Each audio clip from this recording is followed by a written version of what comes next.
The problem with working in a place called Polaris Station is that the world outside ceases to exist.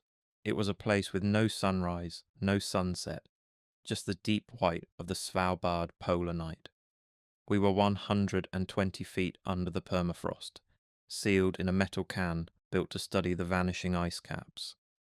My name is Ilara, and I was the lead data analyst.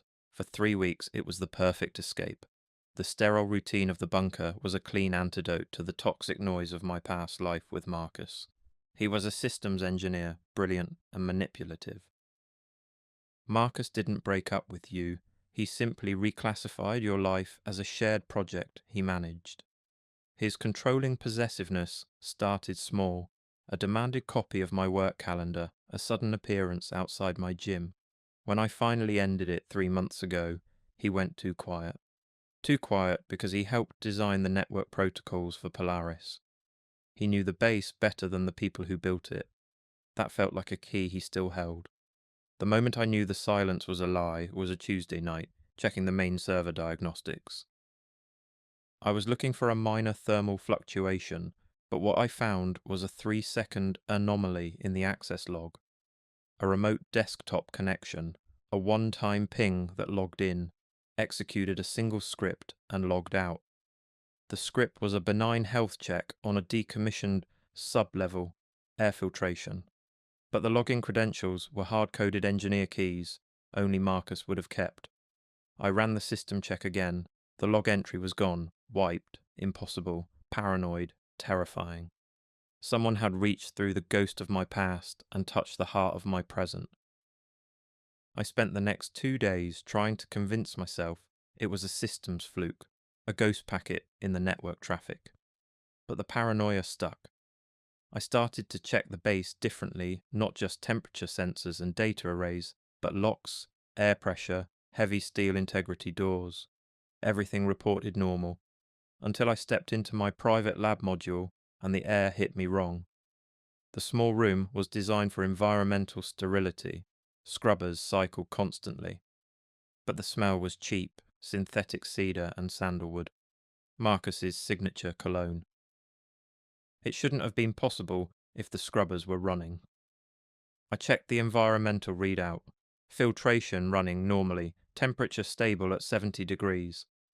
The smell was undeniably there. Either the scrubbers weren't working, or something was actively pumping scent into the room. I backed up and saw a vent panel near the floor secured by 6 hex head screws. One screw was missing, another loose. I grabbed the heaviest thing on my desk and pried the panel free. Behind it was a shallow alcove cut into concrete and a brushed steel USB drive, etched with the logo of proprietary firmware Marcus had used for years. I had seen that drive every day for 2 years. Holding it felt like holding a key. When I picked it up, I heard a soft metallic ping from inside the wall, maybe 10 feet away, like a wrench set down on concrete. He wasn't just hacking the network, he was physically in the walls.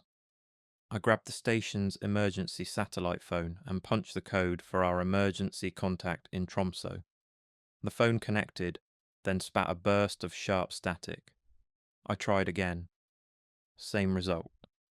Antenna diagnostics read SATCOM jam frequency spike.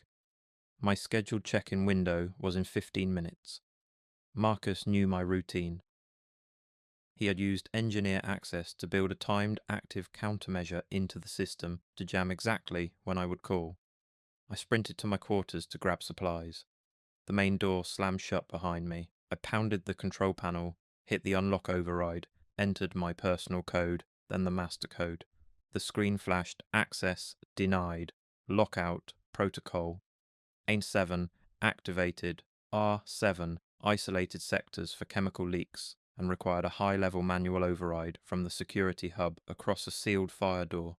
Marcus had locked me in, or he had locked me out of safe areas. Either way, I was trapped. Panic wanted over my throat, but training got me breathing. I opened the supply closet and found a 5-pound utility wrench with a carbon steel head and rubberized grip. Cold and heavy, it was the most reliable thing I had. I planned to force the corridor door and reach the maintenance tunnels where ventilation access panels give you a route through the walls. I raised the wrench to the lock plate, ready to strike, when the weak emergency lights in the corridor sputtered and died. The base dropped into absolute dark. My hands were shaking. I could hear my own breathing loud. From the yawning main ventilation shaft, a low, raspy whisper echoed through the metal. "You can't leave this project, Ilara." The darkness was immediate and total, a thick, smothering blackness that reeked of ozone and dust. I didn't scream. I pressed my back against the steel wall, the wrench held out in front of me, its weight grounding me. I could feel the cold metal of the utility door behind me, the one that led into the decommissioned sub-level, the place everyone assumed was just a sealed storage space. I stopped trying to smash the main door and worked on the utility door instead, using the heavy wrench as a lever. It took 5 minutes of furious, silent effort, but the lock plate finally gave way with a deep groan. I shoved the door open enough to squeeze through and sealed it behind me, dropping onto a lower platform. The air down there was colder, dry, stale, like it hadn't moved in years. I switched on my phone's flashlight. The beam sliced through layers of dust and shadow, showing something that shouldn't have been there. A makeshift camp. 20 feet away, on an old cryo storage pallet, was a sleeping bag rolled out neatly beside a stack of canned food and a half-empty water canteen. My breath caught. He hadn't just hacked into the systems he'd been living here. Weeks, maybe months. He'd never left after the last crew rotation. He'd stayed hidden in the dead space of the base he helped design. Then I saw it, the proof. On a small metal table sat a black industrial tablet. The master control panel for Polaris Station, every subsystem, every door, every vent. He wasn't guessing my movements, he was writing them. "Looking for something, Ilara?" The voice came from the shadows between two rusted containment tanks. Calm, like we were back in the lab. He stepped into the faint circle of light, wearing a black work jumpsuit. His smile looked rehearsed, his eyes wrung, hollow and alive at the same time. In his hand was a flare pistol, the kind we use for signal emergencies, but in that moment it was a gun. He held up the tablet with his other hand and tapped the screen. Somewhere in the distance, a deep mechanical grinding started, metal locking against metal. "We're home now," he said quietly. "I just sealed the main airlock. No one comes in, no one goes out. It's just at us and the project, like we planned." I didn't say anything. I just stared at him, my pulse thudding in my ears, realizing how far ahead of me he'd been this whole time. I didn't run toward the airlock, that was the first thing I knew. That's where he expected me to go. Instead, I bolted sideways, through the maze of narrow comms tunnels that branched from the old sub-level. The cold bit into my lungs as I ran. He didn't chase fast. He didn't have to. He knew the maze better than anyone. He built it. His footsteps echoed faintly, mixed with his voice over the intercom system, distorted and echoing. "It's pointless to fight the programming, Ilara. You're designed to be here. I just fixed the glitch." I reached the core of the comms relay. A mess of exposed copper lines and cracked insulation surrounded the main satellite transceiver. That was my only chance. He was too dependent on his systems, too sure I'd never risk breaking them. I crouched behind the wiring and waited, wrench gripped tight. A faint light grew around the corner. He appeared slowly, holding the flare pistol steady, the master tablet glowing in his other hand. He smiled. "Don't make this hard." I didn't answer. I lunged not at him, but at the wall. I slammed the carbon steel head of the wrench across the thickest exposed copper line. The explosion of light was instant, a blinding flash. The air filled with the sharp crack of electrical discharge. The surge hit him hard. The tablet blew apart in his hands, sparks spraying across the tunnel. He screamed, dropping the flare gun and clutching his head. The shockwave from the surge overloaded his systems, his control, his precious tech, everything. I didn't wait. I grabbed the flare gun and the broken tablet and sprinted for the service exit, using what emergency power was left. I bypassed the comms jam manually, just long enough to send a single distress pulse into the static sky. Help! 3 days later, a rescue chopper cut through the whiteout. They found Marcus tied up with his own zip ties in the dark sub-level, muttering about protocol restoration. He was arrested for attempted kidnapping, assault, and sabotage of a research facility. I flew home that night. Now I live in a warm apartment that's too bright, too quiet. But the silence doesn't feel safe anymore. When the air conditioner hums or a door seals with a hiss, I can still feel the weight of the wrench in my hand. And every night, before bed, I still check the server logs, just in case he found another way in, just in case the project isn't over.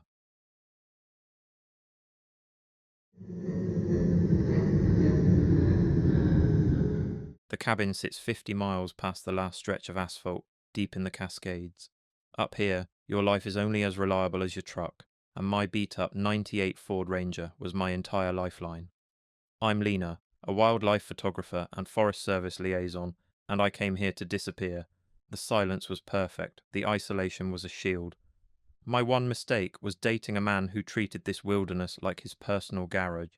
Silas was the only mechanic for 100 miles. A local legend with a proprietary relationship with every machine on the mountain.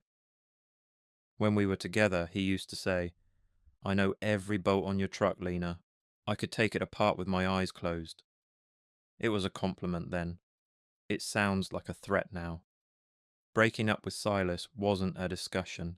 It was a flat, cold refusal to let him run my life anymore. He didn't rage. He just looked at me with this calm, unsettling focus, like I was a malfunctioning part he was already planning to fix. He said, "Everything up here belongs to the mountain, and the mountain belongs to me." 3 weeks after I told him to leave, Finn arrived. Finn was a botanist studying alpine mosses, quiet, gentle, the kind of person who apologizes when you bump into them. His presence softened the place, made it feel like more than a hideout. But I knew that if Silas ever found out, it would hit him like a slap to the face. The first sign that he hadn't gone away wasn't a note or a call, it was the truck. I was 20 miles out on a fire access road when the engine just cut. No sputter, no warning, just gone. I checked everything under the hood, every hose and belt. Everything was pristine, too pristine. Silas's work always was. An hour later, when it finally kicked back to life, the dash lights flickered with a message I'd never seen before. System override. That wasn't factory, that was him. He hadn't just fixed my truck, he'd rewritten it. I tried to rationalize the failure. Old truck, altitude, bad fuel, anything but him. But the truth kept bleeding through. The Ranger would twitch in strange, precise ways.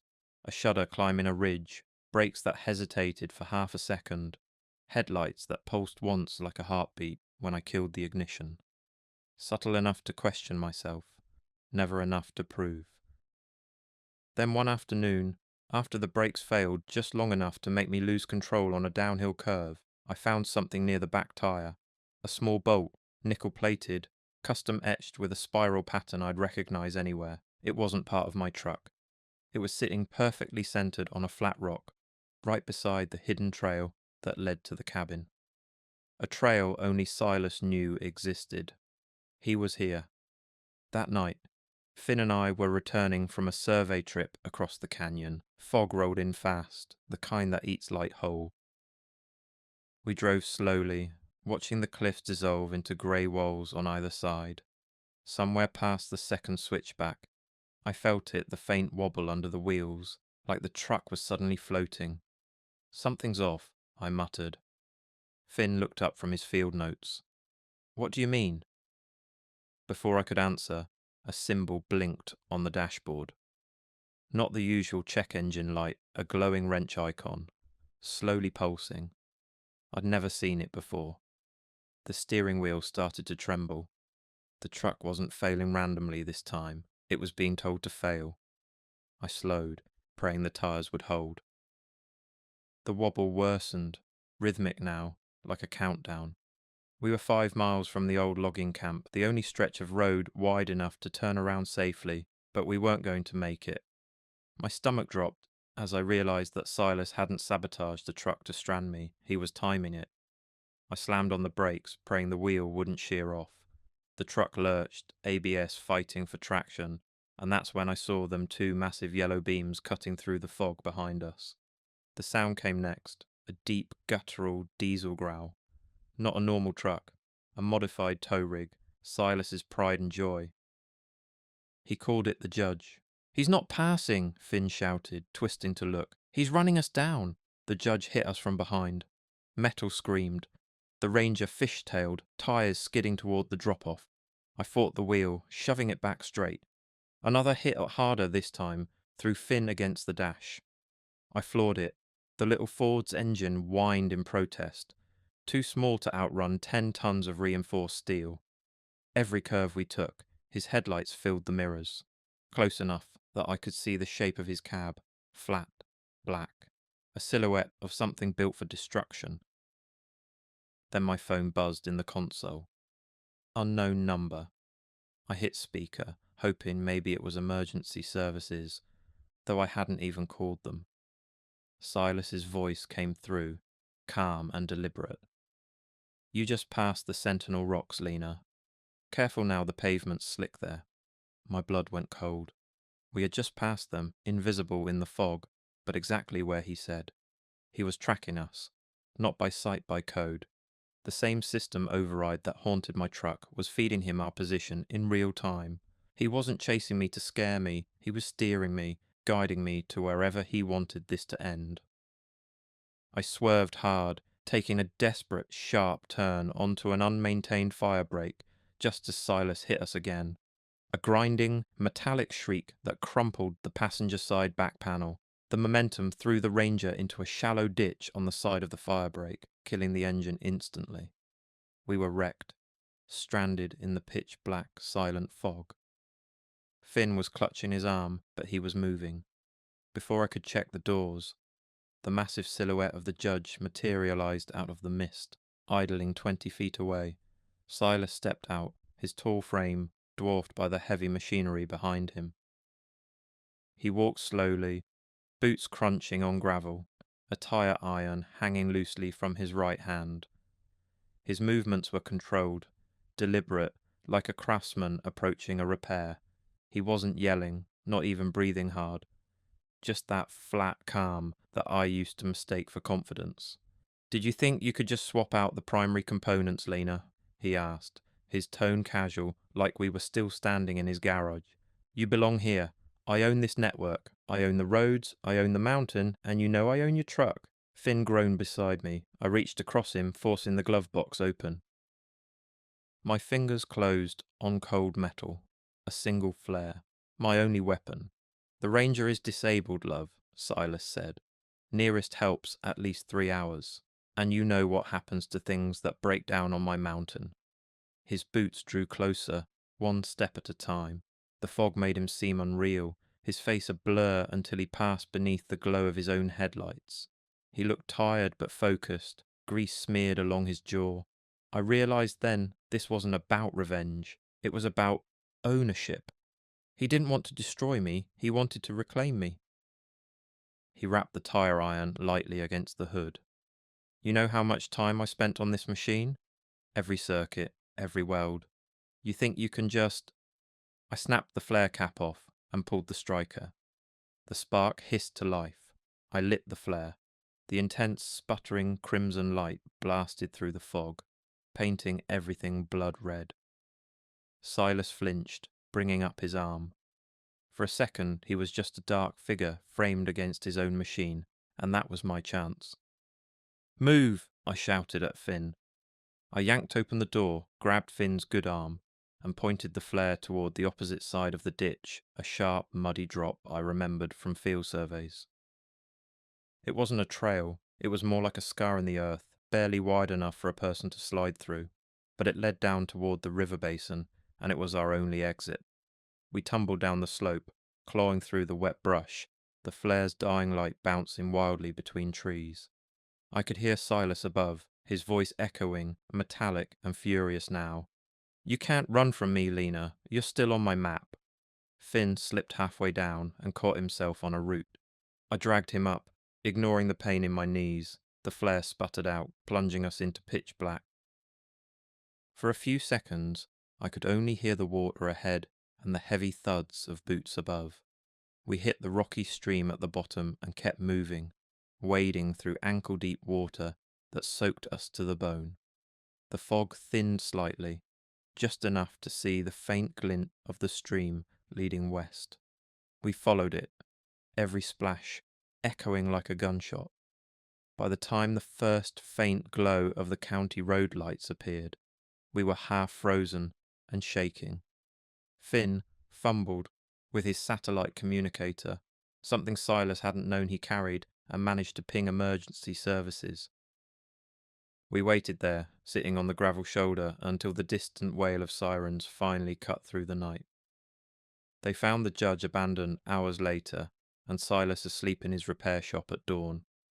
He didn't resist arrest. The investigators said he seemed almost proud when they listed the evidence: the custom-coded override system, the tracker, the damaged crash bar that matched the Ranger's impact perfectly. He was charged with attempted murder, assault, and vehicular battery. I sold the cabin, sold the Ranger too, for scrap. Finn and I moved to a city where the air doesn't taste like pine and metal. I work with street wildlife, now pigeons, stray cats, things that survive anywhere. But I still think about that night, about the red light cutting through the fog and the sound of diesel behind me. I know he's locked away, but sometimes when the weather turns thick and the traffic hums just right, I swear I hear that same low growl. Every time, my hands lock around the wheel before I even realize it. My pulse spikes, my eyes search the mirrors. It's automatic now, like muscle memory that never healed. Because some machines can be rebuilt after they break, but others, like the ones Silas made, stay haunted by whoever first turned the wrench.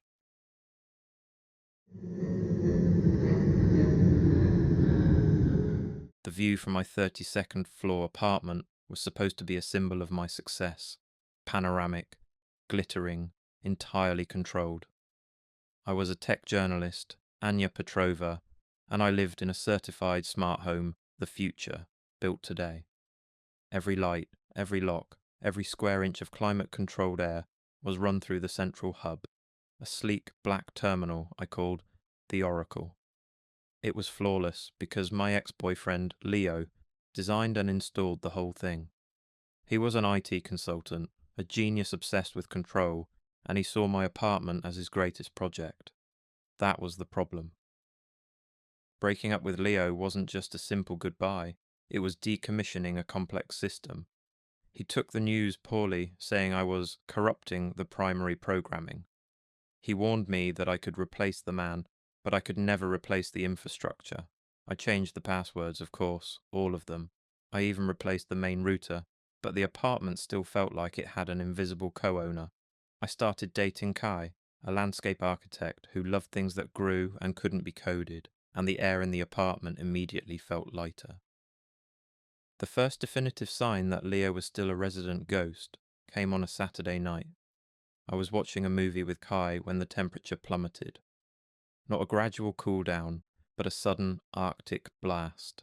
The smart thermostat, which I had locked at 72 degrees, now stubbornly read 45. The screen glowed red and displayed a single mocking error code I recognized instantly. L303, maintenance required. L303 was an obscure override key Leo used on a past project. It was impossible for it to show up on my system. I tried the manual override. Nothing. I looked over at the Oracle terminal, and for a fraction of a second, I saw a pixelated, distorted image flash on the screen. A still photo of me and Kai, smiling, taken earlier that day in my living room. My heart hammered a frantic rhythm against the silk of my pajamas. That photo shouldn't exist. My apartment's internal cameras feed directly to a secure local server, or at least they were supposed to. I raced to my office and pulled up the security camera log. It was running smoothly, showing a continuous loop of me and Kai walking into the apartment an hour ago. Perfectly normal. But the timestamp in the corner was frozen. I scrolled back through the history, and every single entry for the past 3 weeks, the entire time Kai had been staying over, was the same. 5-minute loop of benign activity. The system wasn't recording, it was playing back an alibi. The thermostat remained frozen at 45, making the air painfully cold. I tried to open the main windows to let in the warmer night air, but the motorized locks wouldn't budge. My smart home had become a very high-tech freezer. Then came the new moment. I went to the kitchen to make hot tea, grabbing my phone to call the building manager. Just as I clicked the phone app, the massive stainless steel refrigerator door, which was supposed to be sealed, popped open with a slow, deliberate hydraulic hiss. Inside, the usual stock of vegetables and drinks was undisturbed, but resting right in the middle of the shelf was a single object, a perfect, beautiful rose, completely frozen solid, encased in a sheet of ice. It was a black rose, the kind Leo used to give me, and the ice was a cruel message about the new life I was trying to cultivate. I grabbed a knife from the block and brought it back to the living room, feeling a visceral, primal fear that no amount of technology could stop. The Oracle terminal blinked its final message before shutting down completely, plunging the main living space into total darkness. Standby mode initiated. I was locked in, on the 32nd floor, and now I was blind. I found Kai, and we huddled together in the bedroom, using a phone flashlight. I tried the emergency door mechanism, a simple handle designed for power outages. It was sealed. The handle turned, but the bolt remained firmly locked. Leo had physically bypassed the emergency release during his installation. Our next plan was to use the balcony. It was a perilous but possible route to the adjacent apartment. We tried to open the full-wall electronic blinds that screened the glass. I hit the button on the control panel, expecting them to slide open.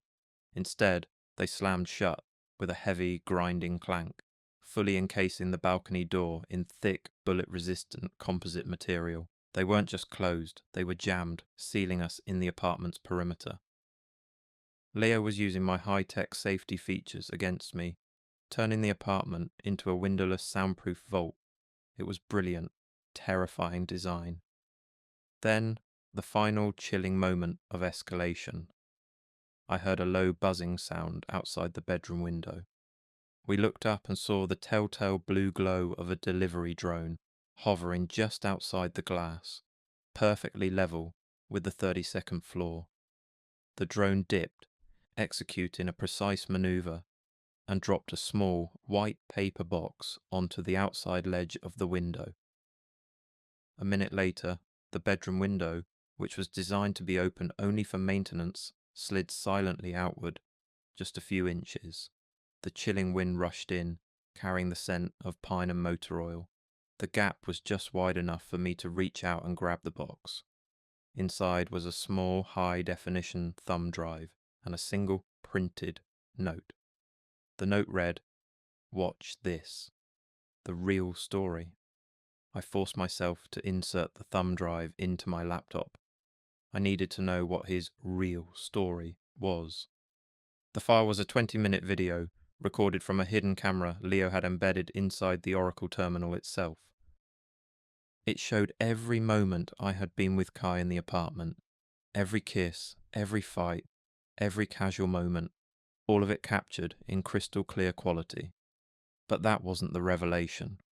As the video played, I watched myself walk out of the frame toward the kitchen. Then the audio changed. The sound of my apartment being quiet was replaced by the low static of a radio frequency. And then, a voice soft, clear, and absolutely Leo's came over the laptop speakers. "Anya, the system is still mine. The apartment is just a shell for my code." The voice wasn't recorded. It was live. Leo was watching the feed, talking to me through the laptop speakers, using the thumb drive as a conduit. I looked around wildly. "You changed the passwords," his voice said, a low, smooth purr of absolute victory. "Amateur move. I didn't need your passwords. I wired a small transmitter into the apartment's main fiber optic junction box when I installed it a hardline back door. I bypassed the firewall completely." I never left Anya. I just switched to observer mode. I ripped the thumb drive out, shattering the laptop on the floor. The sound stopped. The silence that followed was broken by a single, distinct noise from the hallway, outside the bedroom door. Clink. It was the sound of a small custom-made magnetic plate being set down on the marble floor. I looked at Kai, eyes wide with horror. He didn't just hack the systems. He's here. He must have used the utility lift or the roof access, the ones he installed and knew the bypass codes for. He had used the security protocol and the remote lockdown to isolate me to empty the building's maintenance staff out of the halls and guarantee that when he finally showed up, he'd find me utterly alone, waiting in the darkness of the 32nd floor. We had nowhere to run. The main door was locked by his code, the windows were covered by the jamming blinds, and the apartment had gone dead silent, awaiting its master. We backed into the walk-in closet, the only room without a dedicated smart panel. The bedroom door slid open with a soft hydraulic whoosh. The hallway lights flickered back on, not the bright white LEDs, but a deep, suffocating red. Leo stood there.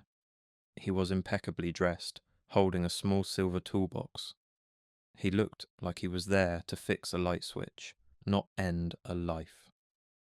The programming requires one final hard reset, he said, his voice quiet and disappointed. He raised the tire iron he had pulled from the box. I didn't think. I kicked the door of the closet, slamming it shut and latching the simple manual bolt I had installed on a whim years ago. It was a flimsy lock, but it bought me 2 seconds. I grabbed the massive floor-to-ceiling mirror from the back of the closet, a heavy framed object, and hurled it against the door. The sound of shattering glass was deafening, and the weight of the mirror braced the flimsy lock, jamming it just as Leo started to put his weight on the other side. "You can't fight the code, Anya," he screamed, his calm finally dissolving into fury. I looked up. The closet had a small ancient ventilation duct, a relic from the building's original construction that Leo hadn't bothered to integrate into his system. I grabbed a decorative statue, a heavy bronze bust, and slammed it repeatedly against the metal grate. The grate gave way with a shriek of bending metal. Kai and I scrambled into the narrow, dark tunnel. We crawled for what felt like an hour, hearing Leo's frantic pounding and shouting echoing in the hollow walls of the apartment. We followed the duct until we reached the main maintenance shaft, where we used a discarded cleaning rope to rappel 3 floors down to a neighbouring apartment's balcony, smashing the window for the alarm to finally trigger. Leo was arrested in my apartment, sitting quietly on the couch, surrounded by the wreckage of my smart home. He was sentenced to 5 years for aggravated stalking, home invasion, and multiple counts of cybercrime. The building's entire smart system was gutted and replaced. I moved to a small first-floor house with a big yard and a manual deadbolt on every door. I only use physical keys now. I only rely on things I can touch and see. But sometimes, when I'm reaching for the old-fashioned wall switch, my hand pauses. I swear I hear a sound, not a voice, not a bang, just a faint, high-pitched static in the air. A noise that tells me someone, somewhere, is still looking for a new patch. A new way to access the system, just in case the project isn't truly done.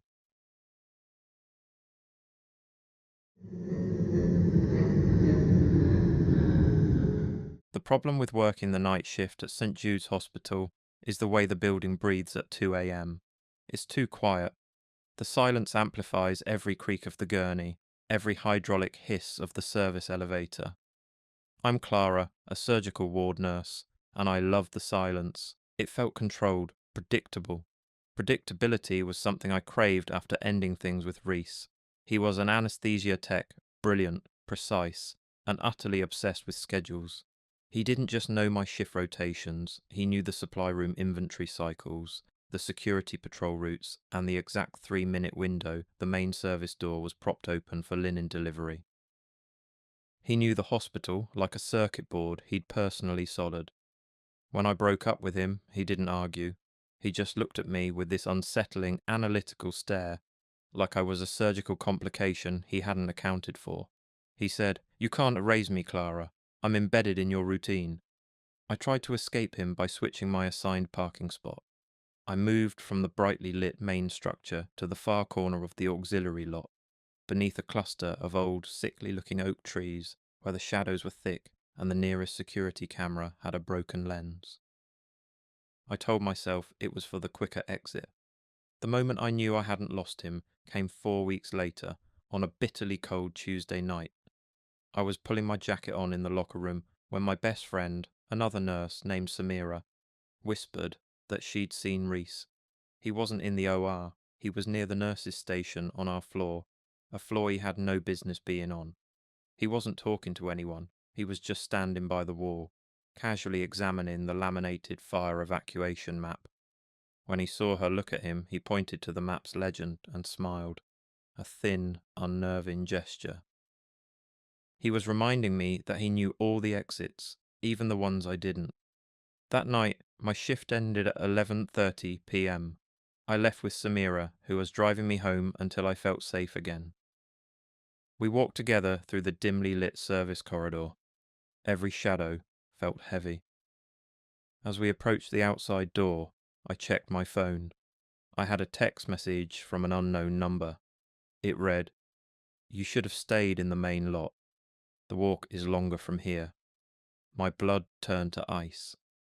Only Samira knew I was using the auxiliary lot, and she was right beside me. Reese wasn't just tracking my location, he was watching me in real time. He had to be in the building. We burst out the door and sprinted across the black asphalt, the air biting our lungs. We reached Samira's car, a beat-up silver sedan, and I fumbled with the keys, my hands shaking so badly I dropped them. As I bent to grab them from under the car, I saw it. Wedged into the brake caliper of the rear driver's side wheel was a small, perfectly folded piece of blue surgical gauze, the kind Reese always used in the OR. It was a small, taunting message. He'd been close enough to touch the car. He'd tracked my movements, found my car, and placed his token. I pulled the keys out and unlocked the doors just as Samira screamed, a sharp, ragged sound that cut through the silence. I looked up. The lights in the entire row of the auxiliary parking lot, the row we were parked in, all clicked off simultaneously, plunging us into absolute suffocating darkness. Reese had manually isolated the circuit, leaving us trapped in a pocket of profound blackness, exactly where he wanted us. We scrambled into the car, Samira frantically trying to turn the ignition. The engine turned over once, twice, then died with a weak groan. The dash lights flickered, showing a dead battery. It was a new battery. Reese hadn't just watched the car, he had actively disabled it. I grabbed my bag, reaching for my cell phone to call security. I pulled it out, and the screen was dark. The power button did nothing. I hadn't dropped it, I had charged it fully before my shift. This was a man who knew how to short a capacitor and fry a battery remotely. "We have to move," I whispered, shoving the useless phone into my pocket. We bolted out of the car, running back toward the main hospital entrance, our feet pounding on the asphalt. The shadows beneath the oaks seemed to swallow the meagre light from the distance. Then I heard it, a low, slow, rhythmic squeak, like a heavy rubber wheel turning. It was coming from the shadowy service road that looped around the back of the hospital. I stopped, pulling Samira behind a concrete barrier. Out of the darkness, a figure slowly emerged, pushing a heavy, stainless steel surgical cart. It was Reese. He wasn't wearing scrubs. He was wearing his regular clothes, a dark jacket, but the effect was terrifyingly professional. He looked like he was just rolling instruments to the OR. He stopped the cart directly under the dead oak trees. I saw the glint of metal in the poor light. Not scalpels, but a heavy roll of duct tape, plastic zip ties, and, most horrifyingly, a large, opaque canister of gas I recognized instantly.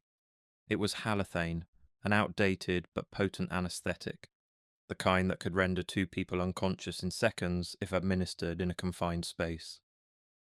He was going to use his medical knowledge as a weapon. Reese stood beside the surgical cart, not moving, just waiting for us to reveal ourselves. He knew we were close. He was simply letting the silence do its work. The cold was unbearable, and the only thought in my head was the heavy steel side door of the main hospital entrance, maybe 50 yards away. "Clara," his voice was calm, almost soothing, cutting through the dark. "Don't fight the sequence. It's time for closure. We're on phase 4 now, the controlled environment. You're the primary variable, and you're being removed for maintenance." I realized then what the surgical cart was. It wasn't just a prop. It was a barricade.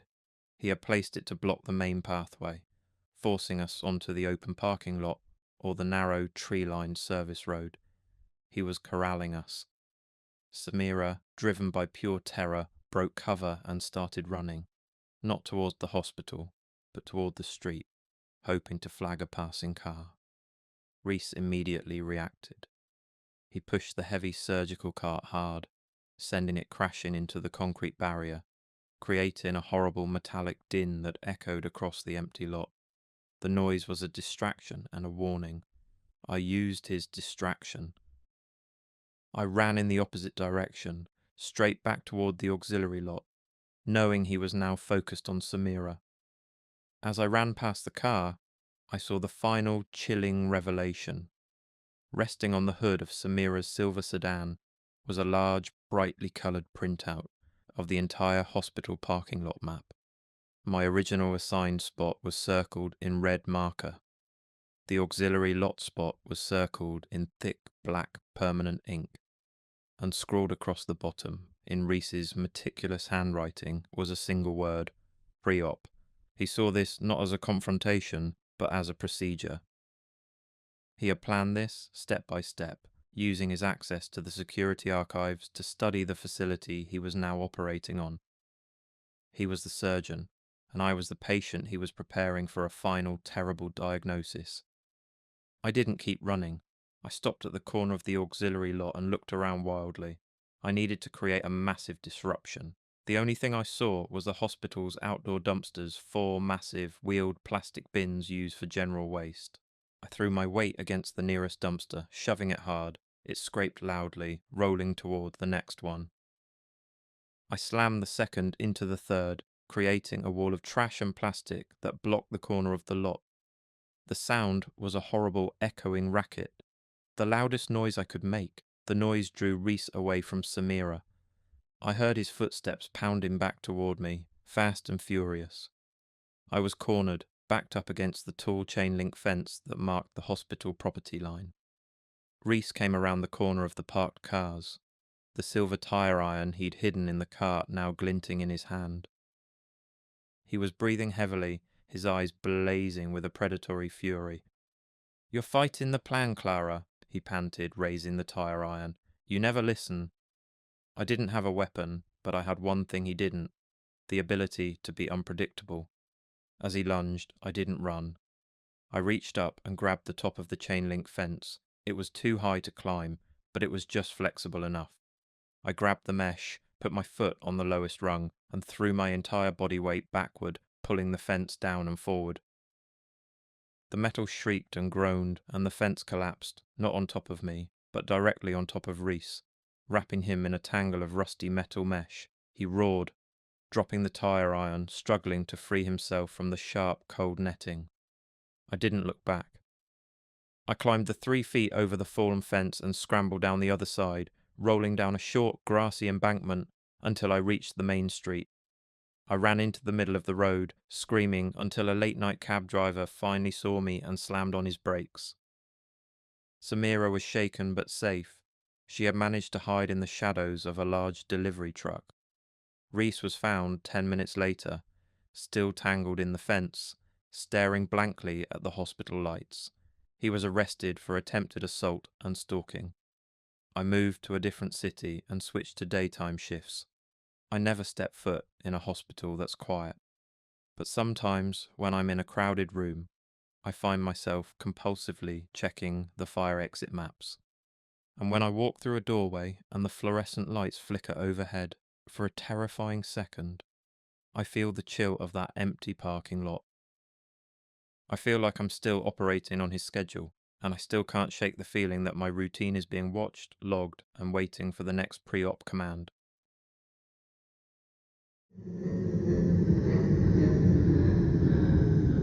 When I saw the box on the steps of my dorm, with the words, "For my only one," I knew right away that Phil had found a way into the building. This was the beginning of my sophomore year, and I had just broken up with Phil Grayson, a senior and the TA for my advanced psych seminar. Our relationship was quiet because of his position, which I initially found romantic, but later realized was about control. He always asked for a copy of my schedule, walked me to class like a sentry at the end of the hall, and questioned me about my lab partners. Breaking up with him was surprisingly calm. He just nodded and said he understood. But the dorm had strict sign in rules, and outside, visitors needed an escort. The box appeared on the steps, with no escort and no sign in. Inside the box was a card with a quote about fate and how some people are made for each other. I took the box upstairs, but from that night on, I kept the deadbolt latched, even when my roommate was home. For 2 weeks, nothing. Then the harassment began, not directed at me, but at my life. The first real sign of his insidious approach wasn't an aggressive message. It was a conversation I had with a friend, Casey, who pulled me aside after class and asked if I was really thinking of leaving school. The rumour was completely off base. A day later, another friend, Marcus, asked if I needed a ride to meetings, saying he heard I was having a rough time, mentioning a local AA group, something I had never considered and certainly wasn't involved in. Phil wasn't harassing me, he was poisoning the narrative, making me look unstable, and positioning himself as the only person who cared. I tried to ignore it at first, but it didn't stop. Every small interaction started to feel tainted, like people were watching for signs that the rumours were true. I started tracing the rumours back to their source. Casey and Marcus both mentioned running into Phil in random places like the rec centre, the student centre, or the smoothie cart. He wasn't overtly bad-mouthing me, he just seemed worried. The rumours created a buffer, making people hesitate to believe me when I finally spoke up. It was positioning, not genuine concern. Then the coincidences began. I ducked into a tiny, obscure coffee place off the bus line on a Saturday morning, a place nobody bothered with, because the hours were weird. He was there at the back table, pretending to be shocked. "Oh, hey, what are the odds?" The next week, he wandered into my part-time job at the campus bookstore twice in a single shift, acting like he'd forgotten a pen. The second time, he kept looking at me like he was checking a box. I confronted him with a friend waiting nearby. "Stop talking to my friends about me. Stop showing up at my job." He blinked slowly. "I'm just trying to make sure you're okay," he said. Then he smiled and added, "Running into people isn't a crime." I filed a complaint with the university office, but they kept their voices calm, saying, technically, he wasn't violating policy. He was in public places. I was left with a pamphlet, a case number, and a feeling of absolute helplessness. I didn't even tell my parents. I thought if I ignored it, it would fade. But it didn't. It just shifted form. I started changing routes, letting people know when I was coming and going, and keeping my keys in my hand. One evening, I came back from a late study session, and everything looked normal. The door was latched, the window was latched, but my favourite book one I had left closed, on the shelf, was on my bed, open. A single line was underlined in pen, something about second chances. My roommate swore she hadn't touched it. There was no sign of forced entry. I knew then he hadn't just been outside, he had been inside my locked room. He had bypassed the lock and the sign in sheet. I started sleeping with the desk chair propped under the knob. 3 weeks later, I was heading back from a night class, forced to take the stairs because the elevator was out. On the landing, I heard a metallic scrape. It came from the direction of the fire exit. That door is supposed to be sealed from the inside, only swinging out if there's an alarm. I told myself old buildings make noises. but the sound was too mechanical, too wrong. At my door, I saw the box. The same wrap in red, too neat. My chest went tight. I didn't touch it at first. I stood there a few seconds, just staring, thinking maybe someone was playing a sick joke. Then I unlocked my door, slid my backpack inside, pulled the box in, and locked up again before opening it.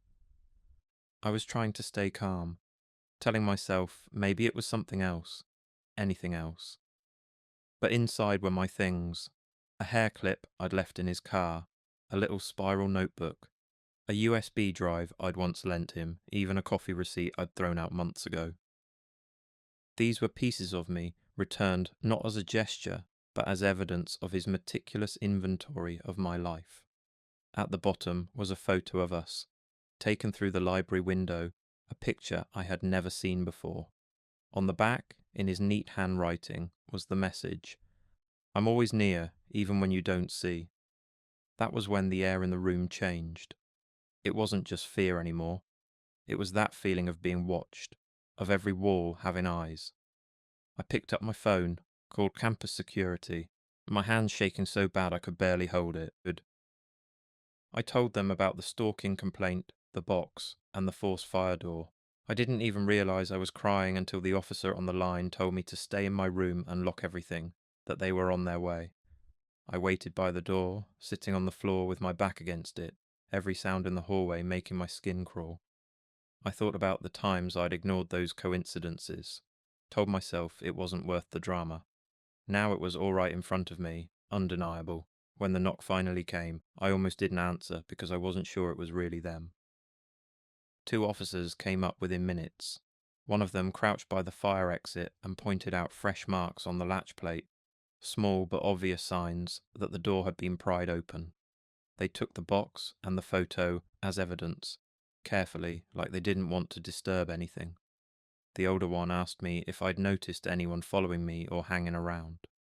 I told him about Phil, about the report I filed. He didn't look surprised, just nodded, like it wasn't the first time he'd heard something like this. Security pulled footage from the cameras while I waited with my RA in her room down the hall. It felt surreal sitting there in borrowed sweatpants while officers moved in and out of my space. When they came back, they said they had video. A figure prying the fire door with a tool, slipping inside with a box. The timestamp matched exactly when I was in class that evening. They didn't need to say it, but I asked anyway. It was him, wasn't it? One of them nodded. It was Phil. That was the proof the administration needed. They immediately moved him to remote classes and started a conduct process. I went to court the next morning and got a restraining order. He didn't show up. The judge told me the order was solid and that I should feel safe now.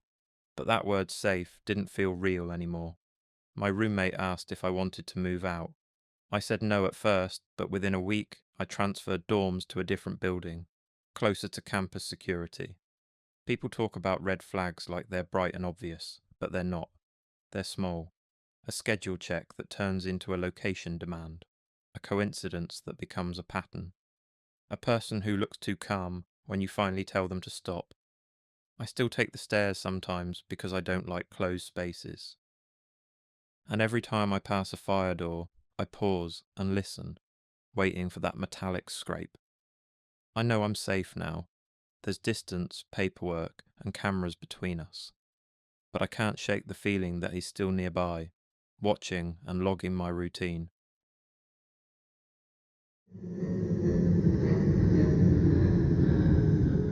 The only thing I love more than the quiet darkness of the high desert was my freedom. For 3 years I had worked at a place called the Rusty Cog, a roadhouse 50 miles from the nearest town, serving burgers and beer to truckers and bikers. That's where I met Cole. Cole wasn't just a biker, he was a mechanic the best within 100 miles. He didn't just fix engines, he understood the intent behind them. He rode a custom Harley he'd rebuilt from the frame up, a machine that sounded less like a motorcycle and more like a low-flying fighter jet. When we were together, he saw me the same way, a project he could perfect, a part he controlled. When I finally broke it off, telling him I was done with the life, done with the noise, done with the control, he just leaned against his bike and smiled. "Everything out here breaks down eventually, Val," he said, his voice flat. "And when it does, it comes back to the one person who knows how to put it all back together." 2 weeks later, I met Ethan. Ethan was everything Cole wasn't, a quiet, kind accountant from the city who drove a silent electric sedan. He was my escape plan, the clean break I needed. He drove out to the cog every Friday night just to sit and wait for my shift to end. The first warning wasn't a threat, it was a perfect, sinister repair. I was scraping the grit off my windshield one morning, preparing for the long drive to the city, when I noticed my old, sputtering engine was running perfectly smooth. Too smooth. I looked under the hood and saw it. A new hose clamp, shiny chrome against the rusted manifold. It was a custom job, nickel-plated, with a unique etching of a stylized raven on the head. Cole's signature. He'd broken into my car, fixed a potential failure point, and left a calling card that reminded me he was still maintaining the machine of my life. I knew then he wasn't letting go. He was simply making sure I was running smoothly for the main event. I started checking my car religiously. Every morning, before starting the engine, I'd check the tyres, the lights, the fluids. I told Ethan about Cole, about the chrome clamp, and he looked worried but tried to rationalise it as a petty, last-ditch effort to look like a good guy. The incident started small, calculated, and terrifying. One night, driving home alone on the narrow 2-lane highway, I went to pass a slow-moving semi-truck. Just as I pulled out, my headlight beams inexplicably dipped down, not off, but aimed directly at the ground, blinding me to the oncoming traffic for a critical second. I swerved back just in time, heart slamming against my ribs. When I stopped to check the lights, they were perfectly aimed again. Then came the new, physical evidence. Ethan and I were driving back from a weekend trip. As we pulled onto the remote stretch of the highway that led toward the rusty cog, I saw a large, faded wooden sign hammered into an abandoned post by the roadside. It was a weather-beaten advertisement for a local bike rally, but someone had used a thick, black paint marker to draw a huge, stylized X over the date. I recognized the script. Cole had put the sign up years ago, but the X was new. Ethan slowed down to look at it. "What's the X mean?" he asked. I swallowed hard. "It means he just saw me, Ethan. That sign is the landmark for the long, blind curve up ahead." And he flipped it over just to let me know he knows I'm here. It wasn't just a message, it was the start of a timed event. As I sped away, I checked my rearview mirror and saw a faint red light reflecting off the chrome of the sign's post. It was a deliberate, subtle marker, meant only for me. We spent the next day trying to find a tracker on my old sedan. Ethan, being an accountant, was meticulous but clumsy with tools. I knew where to look. We found it zip-tied high up inside the bumper frame, a tiny black box no bigger than my thumb. It wasn't a standard GPS unit. It was an advanced, military-grade frequency beacon, the kind of thing you'd only get from someone who knew how to tap into industrial supply lines. Cole's reach was wider than I thought. We decided to use it as bait. We ditched my car in a side road parking lot, left the beacon active, and switched to Ethan's silent, white electric car. We planned to take the longer, lesser-known canyon route back to the city, hoping to lose him. The drive was tense, silent. For 2 hours, nothing. Just the endless winding roads of the desert canyon. I finally let my guard down. That's when the new element Orphe entered the scene. We hit a long straight stretch that led directly to the only major crossing. For 20 miles, the old steel truss bridge over the dry riverbed, a beautiful isolated span of metal and concrete. I saw the lights behind us instantly. Not one light, two, close together and low to the ground. Cole's Harley. But it wasn't the sound that chilled me, it was the speed. The bike was moving impossibly fast, its engine roaring like a chainsaw, eating through metal. He was closing the gap in seconds. Ethan floored the electric car, but the speed was academic. Cole's bike was souped up and tuned for sheer velocity. We hit the entry ramp to the bridge, the tyres squealing on the concrete. and that's when I saw the reflection in the rearview mirror. Cole was leaning far forward on the bike, his face obscured by the helmet, but his posture radiating pure, violent intent. He wasn't trying to catch us. He was trying to ram us. We were trapped on the bridge. The narrow steel truss provided no shoulder, only a sheer drop into the canyon below. The only escape was to speed up or die. The roar of the Harley was deafening now, vibrating through the car floor. Cole pulled up beside us on my driver's side, and I instinctively shielded my face, expecting the crash. But he didn't hit us. He swerved slightly, forcing us right up against the steel side railing, pinning us. Then he did the most terrifying thing. He reached out with his left hand and used his armoured glove to slam on his own kill switch, cutting the engine. The silence was instantaneous, profound, and utterly calculated. He was coasting beside us at 85 miles per hour, silently matching our speed, his face visible for a split second behind the dark visor.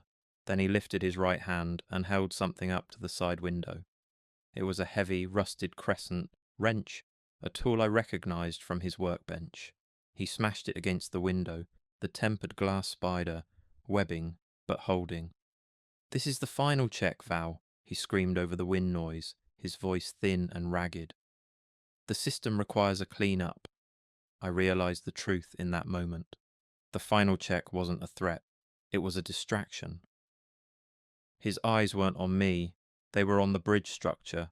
Just ahead, the bridge narrowed slightly to account for an expansion joint. Cole knew the weak points. He was going to use his bulk and momentum to shunt our light electric car through that small gap in the railing. Ethan, white-knuckled and breathing hard, screamed, "He's not going to break!" The Harley, now silent and terrifying, nudged us hard again, pushing us toward the rail. I saw the look in Cole's eyes as he braced himself for impact. He wasn't trying to survive it. He was trying to guarantee it. We were 50 feet from the expansion joint, seconds from being launched over the railing. I knew the electric car couldn't out-talk his Harley for long. I shouted at Ethan, "Switches! Hit the switches!" Ethan didn't understand, but he was running on instinct. He grabbed the emergency warning light button, the hazard light switch, and the windshield wiper control, smashing them all simultaneously. The car's electronics momentarily glitched under the stress. The wipers started to furiously sweep the dry windshield, and the hazard light strobed, but most importantly, the horn blared. Not a timid beep, but a continuous high-pitched wail designed to drain the electric battery. The sudden piercing noise was too much even for Cole. The high-pitched electronic wail, combined with the wind noise, broke his focus. He instinctively flinched, turning his head fractionally. That fraction of a second was all we needed. Ethan veered hard right, smashing our car against the steel railing, the noise a horrible grinding screech. The contact gave us a momentary anchor. Cole, whose trajectory was set, had no time to compensate. The Harley slid out from under him, scraping the rail with an ear-splitting tear of metal. He was thrown from the bike, his body slamming into the bridge deck just before the expansion joint. The Harley, a beautiful, ruined machine, slid under the railing and tumbled, silent now, into the canyon below. We didn't stop. Ethan kept driving until the road curved back into the desert flats. My hands were shaking so badly I couldn't even dial the phone. I just held it, listening to the faint ringing sound while Ethan pulled over and stumbled out, gasping for air. The state police arrived 20 minutes later. They found Cole alive, barely, with multiple broken bones and a shattered helmet visor. The Harley was recovered at the bottom of the ravine, mangled but identifiable. The officers recognized the modifications right away, the engine tuned for illegal racing, the traction boosters welded into the frame, the altered brake line meant for rapid torque release. It wasn't an accident, it was designed for impact. He was charged with vehicular assault and attempted murder. I had to testify, show them the custom clamp, the tracker, the evidence of tampering. The investigators said it was one of the most calculated acts of domestic obsession they'd seen an engineer's revenge. I quit the rusty cog the next week. I bought a new car, a manual transmission, and moved into an apartment complex with secure underground parking. No more late-night drives through the desert. No more lonely roads. But even now, when I'm stuck at a red light and a motorcycle idles behind me, I feel that same vibration through the floor. My hands tighten on the steering wheel until my knuckles turn white. I tell myself it's just a stranger. Still, sometimes, especially late, when the streets are empty and quiet, I think about that bridge, about the look on Cole's face when the bike started to go sideways. Not fear, not regret, just control, right up to the end. The road is still out there, stretching through the desert. And when the wind is right and the night is still enough, I swear I can hear it, the faint, high-pitched wail of that electric horn, echoing off the steel and concrete, carrying one last message through the canyon. The system isn't finished yet.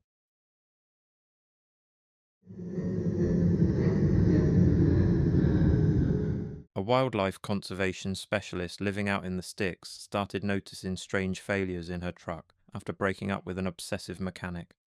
The cabin sits 50 miles past the last stretch of asphalt, deep in the Cascades. Up here, your life is only as reliable as your truck. My beat-up 98 Ford Ranger was my lifeline. I'm Lena, a wildlife photographer and Forest Service liaison. I came here to disappear. Isolation was my shield. My mistake was dating a man who treated the mountain like his garage. Silas was the only mechanic for 100 miles, and he liked to remind you he knew every bolt on every machine. When we were together, he said, I could take it apart with my eyes closed. It felt like care then. It feels like a claim now. Breaking up wasn't a conversation. It was a clear refusal to let him run my life. He didn't blow up. He watched me with a quiet look, like a man cataloguing a faulty part. He said anything that belonged to the mountain would come back to him.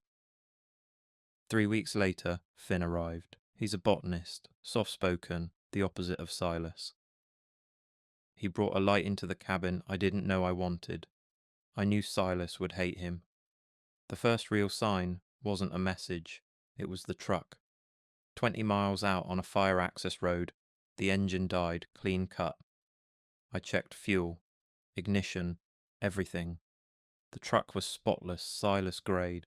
When it finally started an hour later, the dash flashed a message I'd never seen. System override. I knew he'd done more than fix it. I tried to rationalize. Old parts, altitude, fuel, but paranoia stuck. I started inspecting the cabin and the small lab module I kept for samples. Everything read normal locks, pressure, scrubbers, until I stepped inside the lab and smelled cheap cedar and sandalwood, Marcus's cologne. He was an engineer at the field lab. I'd seen him carry a brushed steel USB with a proprietary logo for years. The scent shouldn't have been possible with the filtration running. Either the scrubbers were off, or something was pumping it in. I moved to the vent and found a panel with a missing screw. Behind it was a recessed alcove, and tucked in the shadows, the metal USB. Cold in my hand, it felt like a signature. Then a faint metallic ping echoed soft, like a wrench set down. He wasn't just in the network. He was in the building. I grabbed the emergency satellite phone and dialed our Tromsø contact. The phone connected, then spat sharp static. I tried again. Same. Antenna diagnostics read SATCOM jam frequency spike. My check-in window was 15 minutes away. Marcus had access and knew schedules. This interference was timed. He'd built an active countermeasure to stop me from calling out.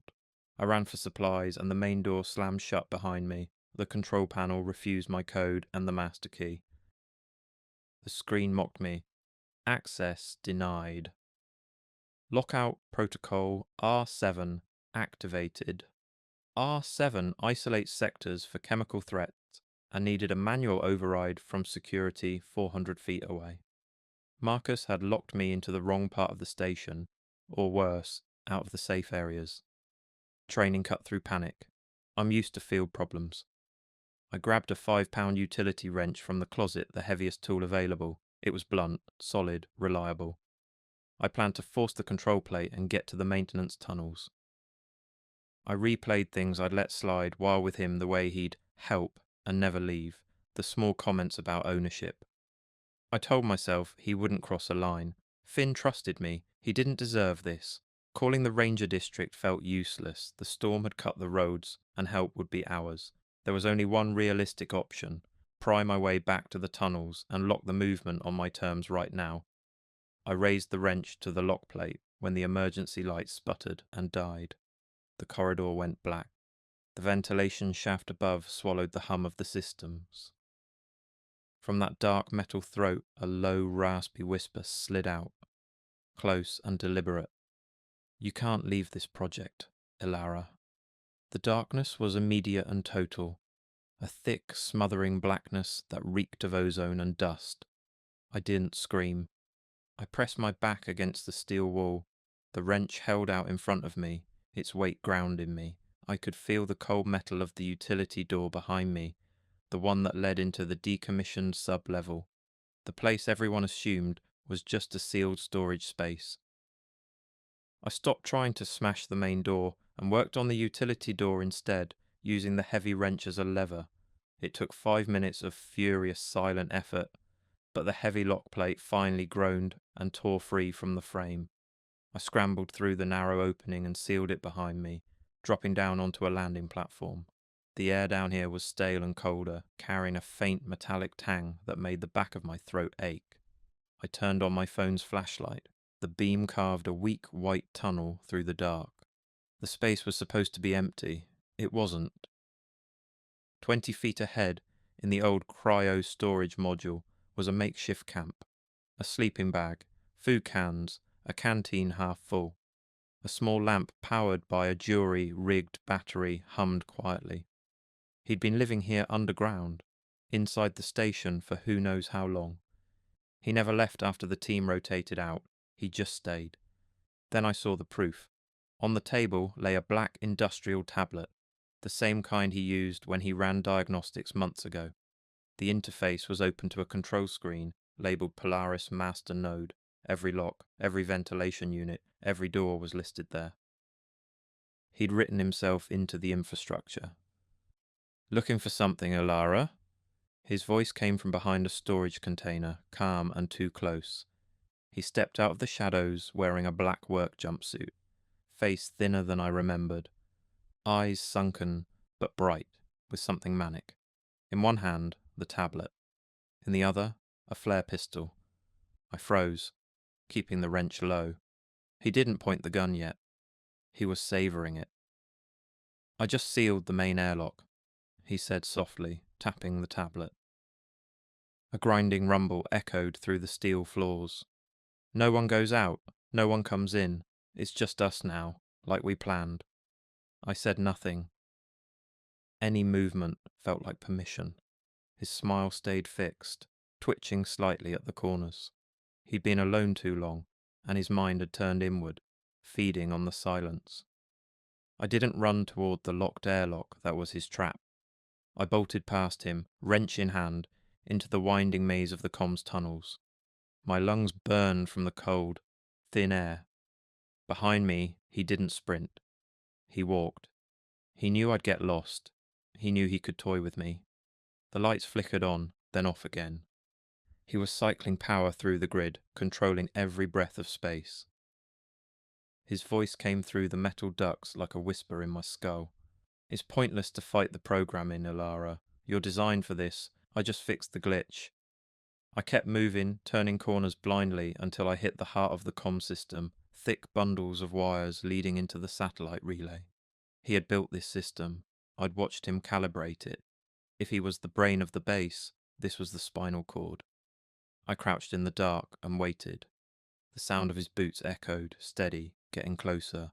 My fingers tightened on the wrench until the handle bit into my palm.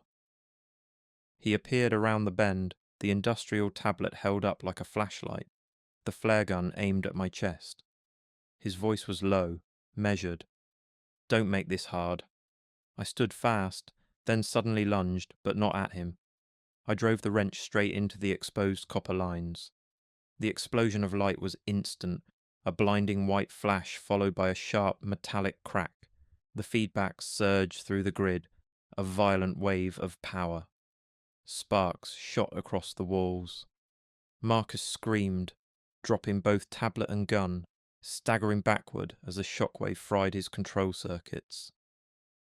The tablet burst apart, its screen exploding into shards.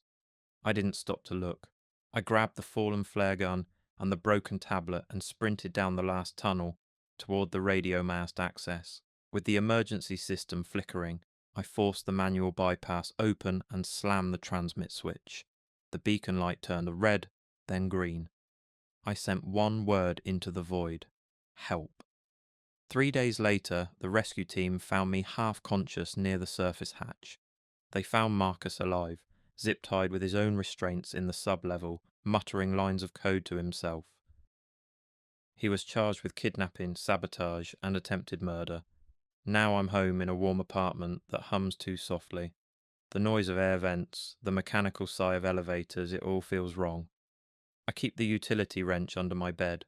I tell myself it's paranoia, but every night before I sleep, I still open the system logs on my laptop and scroll to the end, just in case there's a new access ID, just in case he's found another way in.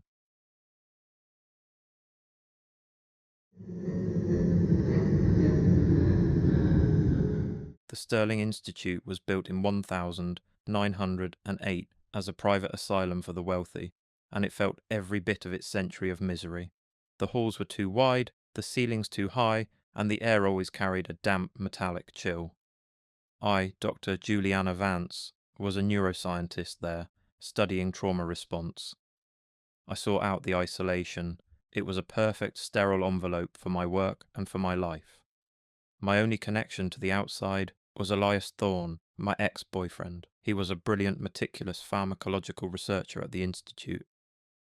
Elias didn't understand boundaries. He only understood efficiency and possession. When I ended our 2-year relationship, he reacted like a technician observing a critical system failure. "You're disrupting the data, Juliana," he said, perfectly calm. "I have access to everything here. You can't stop my analysis." He meant the Institute's network, which he had helped set up. He meant the high-security chemical inventory, which only he and the director controlled. He meant the maze of maintenance tunnels and the ancient unused ventilation systems that crisscrossed the facility. His knowledge was a master key to every lock I had put between us. The first sign that his analysis was ongoing came on a Sunday night, the quietest night of the week. I was running a delicate multi-day assay on cell cultures. The temperature control had to be locked at precisely 36, 8 degrees Celsius. I had triple-checked the digital locks and the physical tamper seals on the incubation unit before leaving my lab. When I returned after a quick coffee run, the digital display read 37, 0. The temperature was off by exactly 0, 2 degrees. The digital log showed no entry, no fluctuation, no power spike.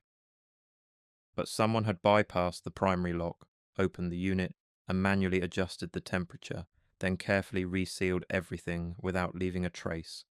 It was a precise, calculated intrusion that proved one thing. He wasn't just watching the system, he was touching it. The incident was small enough to dismiss as faulty equipment, but I couldn't ignore the chilling precision.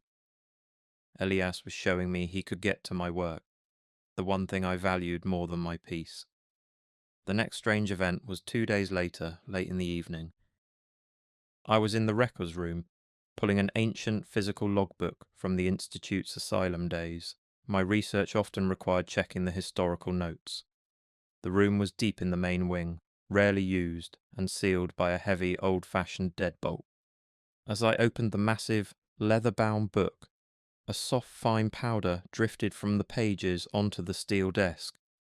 It was an off-white, crystalline substance that looked vaguely like crushed salt, but it left a faint, bitter odour, like burning almonds in the air. I immediately recognized the smell. It was potassium cyanide residue, a contaminant used in some of the Institute's older neurological preservation techniques. It was a deadly poison, and its presence in the records room was utterly nonsensical.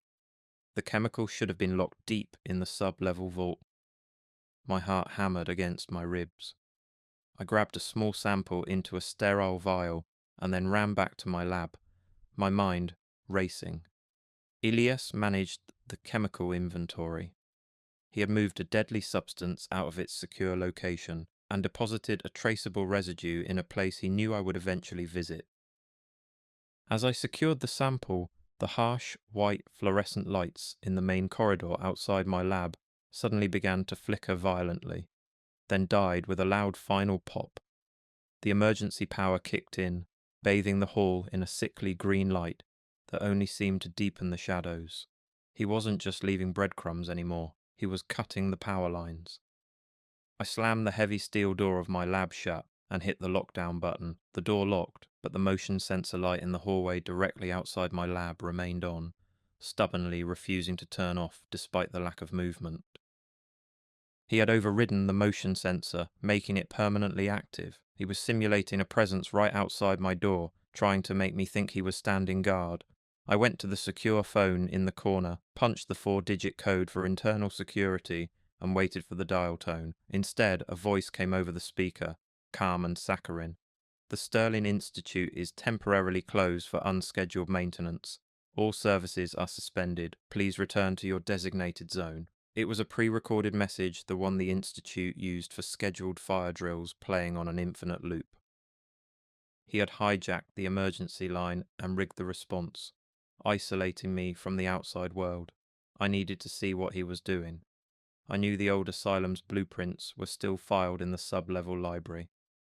I grabbed a heavy lab stool and used it to smash the false ceiling panel in the ventilation shaft access point of my lab. I shone my phone light up into the cramped, dusty space. The ventilation shaft was not empty. A small dark access ladder had been lowered from the main shaft, leading down to the top of my office space. And resting neatly on the lip of the ladder, just out of reach, was a sleek, black, handheld industrial monitor. I recognized the model it was used to monitor atmospheric pressure and chemical traces in the facility's most sensitive zones. I heard a low scraping sound from the far end of the duct, followed by a heavy measured intake of breath. He was up there. He had turned the Institute's maintenance system into his personal private observation deck, and he was getting closer. I scrambled out of the lab and into the main wing's fire corridor, desperate to escape before he could descend. The green emergency lights made the peeling paint on the walls look like decaying skin.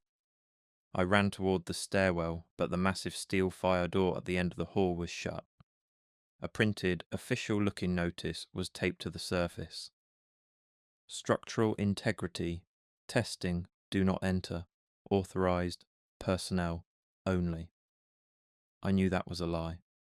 I leaned against the door, straining, and felt the heavy mechanical lock mechanism click into place. He had used his access to the Institute's engineering systems to lock down all the main egress points, sealing the entire research wing. Trapped, I turned and ran back, heading for the central chemical storage vault, my only remaining option. I reached the vault and, using my high-level security keycard, bypassed the first 2 locks. Inside, the vault was not empty. The rows of shelves holding dangerous, volatile compounds were clearly organized, but one section was missing its stock. The shelf labeled Propofol, a powerful, fast-acting sedative used only for large animal testing, was empty. Instead, a small, pressurized nozzle, clearly a custom modification, had been welded onto the main ventilation intake for the entire wing. The final revelation hit me with the force of a chemical shock. The missing cyanide dust, the permanent lockdown, the isolated phone. He wasn't trying to catch me, he was trying to gas me. He had weaponized his inventory knowledge and was preparing to flood the sealed wing with a massive dose of anesthetic, turning the corridor into an operating room for a forced procedure.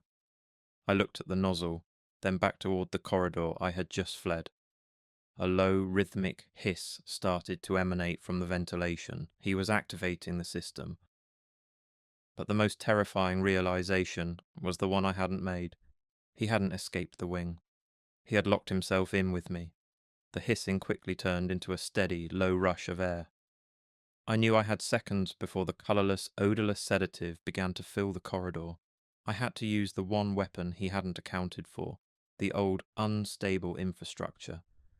I grabbed the nearest heavy object, a small, full Dewar flask of liquid nitrogen used to flash freeze samples. It was heavy, awkward, and terribly unstable. I didn't run toward the locked door. I ran straight toward the weakest point in the facility, the ancient bricked-up access tunnel that led to the sub-level boiler room, a place deemed structurally unsafe and officially sealed off for decades. I found the crumbling brick wall, and holding the flask in front of me, I ran full speed into it. The flask, designed to withstand immense pressure, struck the brittle, century-old mortar.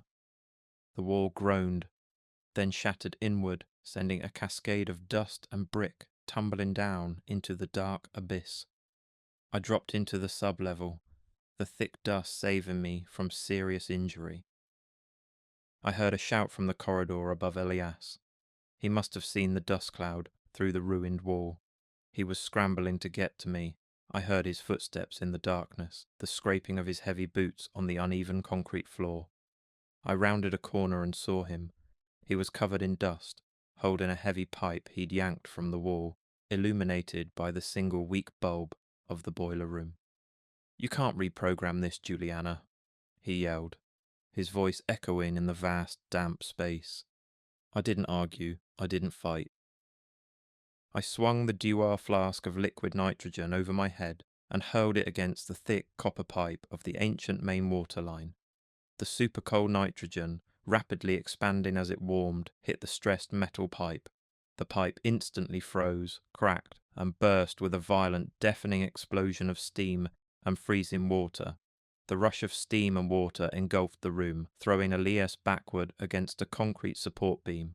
I used the chaotic, blinding blast to sprint past him and through the service hatch that led to the outside receiving dock. I screamed until the lone night security guard heard me and called the police. Elias was found 10 minutes later, suffering from hypothermia and a concussion, trapped in the flooded sub-level. He was arrested for attempted assault, illegal use of chemical agents, and forced isolation. I left the Sterling Institute. I now work in a modern glass building in the middle of a major city, where every door is watched by a dozen cameras. I only use systems that are new, redundant, and completely opaque to a simple chemical technician. But sometimes, when the AC kicks on in my apartment and sends a rush of cold air through the vents, I hold my breath. I check the digital thermostat display, and I look for the faintest trace of an almond scent, just in case a piece of old, unused code has managed to update itself.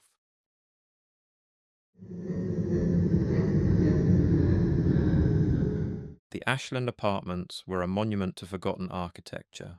Built in 1928, the 12-story structure was all marble lobbies, brass cages, and service elevators that rattled like skeletons. I, Clara Diaz, was an architectural restorer, and I loved the ghosts in the building's walls. My studio apartment on the 11th floor was my sanctuary. The building had one critical flaw: its superintendent, Owen. Owen was the opposite of the structure: modern, meticulous, and entirely too interested in what I was doing. He knew every fuse box, every riser pipe, every hidden passage in the Ashland. When we dated, he used to show off his knowledge, tapping on walls and saying, "There's a shaft behind here, Clara." A perfect, private little maze. It sounded possessive even then. Ending it with Owen was less a conversation and more a termination of his access to my life. He didn't argue. He just handed me my keys back and said, "I designed your existence here, Clara. Changing the lock won't change the foundation." I changed the lock, of course. I changed the code to the laundry room, and I made sure my new boyfriend, a kind, lumbering photographer named Daniel, always waited for the manual elevator, not the rickety service lift. The moment I knew Owen was making his move was during a late-season electrical storm. The wind was shrieking against the ornate, heavy glass of my windows. The lights in my apartment flickered, then died, plunging the room into thick, absolute darkness. That wasn't strange. What was strange was the light coming from the hall. The emergency lamps didn't come on. Instead, I heard a low, mechanical clunk from the old service elevator shaft, followed by the sound of a heavy door grinding shut.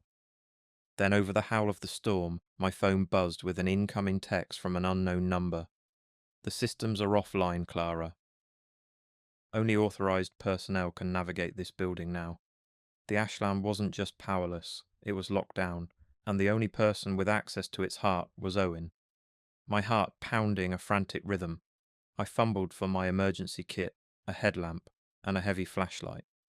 I checked the peephole, nothing but the black void of the hallway. I tried the deadbolt on my apartment door. It turned easily, but the bolt didn't retract. It was seized. I entered the emergency code that Owen himself had installed, and the lock mechanism whirred, then froze again. I was sealed in my own apartment. I ran to the window, opened the heavy sash, and looked down. Below me, the street lamps were flickering back on. The power was coming back to the city. Only the ashland was dead, a massive, dark tomb in the cityscape. Then came the auditory message. From the heating vent in my bathroom, a high-pitched, insistent tone started up the unmistakable sound of the old maintenance paging system, a frequency only staff was supposed to hear.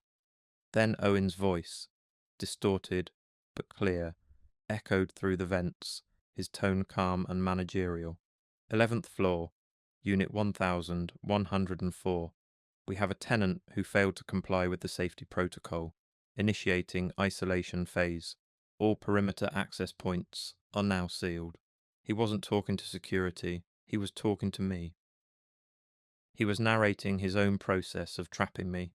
I grabbed the heaviest thing I owned, an antique brass architectural model, and rushed to the front door, ready to smash the lock.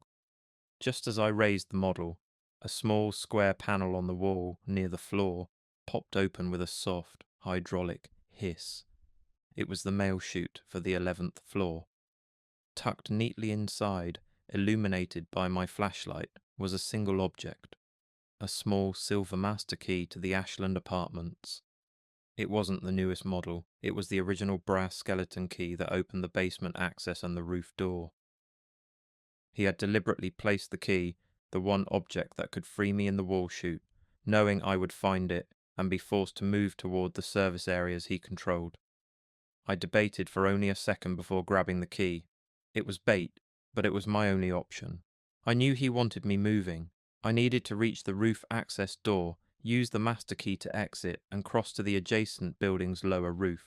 I smashed the seized deadbolt with the brass model, tearing the plate free. I slipped out into the thick darkness of the 11th floor hall, the air cold and stale. I raced for the central stairwell, but as I reached the heavy fireproof door, the old elevator cage beside it began to rise, slowly, silently. The metal grate of the cage was almost invisible in the dark. I flattened myself against the wall, holding my breath. The cage stopped on the 10th floor. I heard the scrape of metal as the outer door slid open. Then a low, smooth sound, the sound of heavy, custom-made, leather boots stepping onto the marble floor. He was using the only functioning lift, the service cage, to ascend through the building, stopping on the floor just below me, checking if I was on the run. I ran for the back hall, the only route to the maintenance stairwell. I slid past the old utility closet and saw the final chilling escalation. The narrow, unmarked door that led to the utility stairwell, a door I had personally designed the security plans for, was not just locked. A heavy industrial-grade chain and padlock had been wrapped around the external panic bar. He was locking me inside the structure, not just out of my apartment. I was trapped in the maintenance wing, the air thick with the smell of dust and ancient oil. Suddenly, the service elevator in the main shaft above me started moving again, this time descending rapidly, the cables squealing like metal screams. He was racing back down to the lobby to seal the lower levels. I was caught in the middle floors, and he was sealing off the exit points like a janitor closing up for the night. I knew the layout of the Ashland better than anyone except Owen. I ran for the one section he couldn't easily monitor, the old dumbwaiter shaft. It was a narrow, terrifying space, technically sealed, but Owen had shown me the manual release lever in the 9th floor utility room years ago. I found the room and wrestled with the rusted lever. It finally gave way with a screech, and the small wooden dumbwaiter car clattered down to the floor. I squeezed inside the cage, the walls smelling of decades of forgotten trash and cleaning chemicals. I pulled the manual rope and slowly ascended to the roof access level. I emerged onto the service landing, the wind howling around the ancient HVAC units. I raced to the massive, heavy steel roof door. I jammed the brass skeleton key into the lock. It turned with a satisfying rusty click. Freedom was one push away. But as I put my shoulder to the door, I saw it. Lying on the concrete slab, tucked against the air vent, was a small, high-powered radio receiver, the kind used for remote building systems, and resting beside it was a coil of silver-sheathed wiring that led directly to a custom, small black box affixed to the roof door's internal frame. Owen hadn't just given me the key to escape, he had given me the key to a booby trap. The master key was wired to the roof alarm system, not to trigger an outside alarm, but to trigger a localized lockdown. When I turned the key, the black box had engaged an industrial strength magnetic lock he'd installed, which now held the steel door shut with several £1,000s of force. I was perfectly sealed on the roof service landing. Beautiful, isn't it? His voice came not from the stairwell, but from above. I looked up. Owen was standing on the next level up on the narrow catwalk that ringed the main water tower. He was wearing his superintendent uniform, his face calm and unreadable in the dark. He held a length of heavy chain. I knew you'd prefer the roof, Clara. It's the highest point of control. I just had to make sure you couldn't leave the premises. The building is officially quarantined. Just you and me, and the last component you rejected. He descended the short ladder, the chain rattling like a snake. I couldn't get the door open, and I couldn't run. I searched frantically for any tool, any weapon. My hand closed around the only thing that felt heavy enough, a forgotten, ancient piece of equipment lying near the HVAC unit. It was a rusted 12-foot length of galvanized lightning rod cable. I didn't try to fight him with it. I swung the heavy, uncoiled cable over my head and hurled it across the rooftop toward the giant spinning blades of the only working ventilation fan. The metal cable struck the moving blades with a deafening, terrifying thwack, instantly shredding the steel fan housing and sending a massive surge of feedback through the system. Sparks showered the concrete, and the entire rooftop plunged back into absolute darkness. The noise was a visceral, violent explosion of destruction. Owen yelled, blinded by the sparks and deafened by the tearing metal. He stumbled back, dropping the chain. I used the distraction. I grabbed a fire extinguisher and sprinted back toward the dumbwaiter shaft. I didn't climb in. I pulled the master rope, sending the heavy wooden cage screaming down the shaft, intending to crash it into the basement. I then used the extinguisher to smash the glass on the fire alarm box nearest the utility stairwell. The shrill, deafening wah of the fire alarm finally pierced the isolation of the building, a noise that would echo through the deserted streets of the city. I ran back to the roof door, the magnetic lock now useless, having been fried by the power surge. I pushed the door open and scrambled onto the main roof, crossing to the next building just as the first sirens began to approach. The police found Owen a few hours later, still on the roof, sitting on the catwalk, watching the lights of the responding emergency vehicles. He was charged with kidnapping, felony breaking and entering, and the severe sabotage of a critical utility system. I moved out that week. I work in a modern glass tower now, where the walls are all transparent and the systems are all new.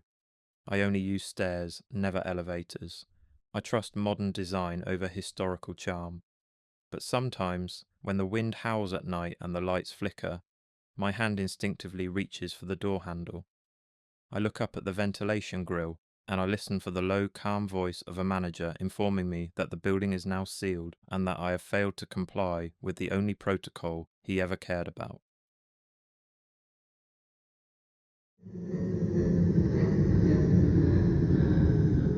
The Stirling University archives weren't built for students, they were built to guard secrets.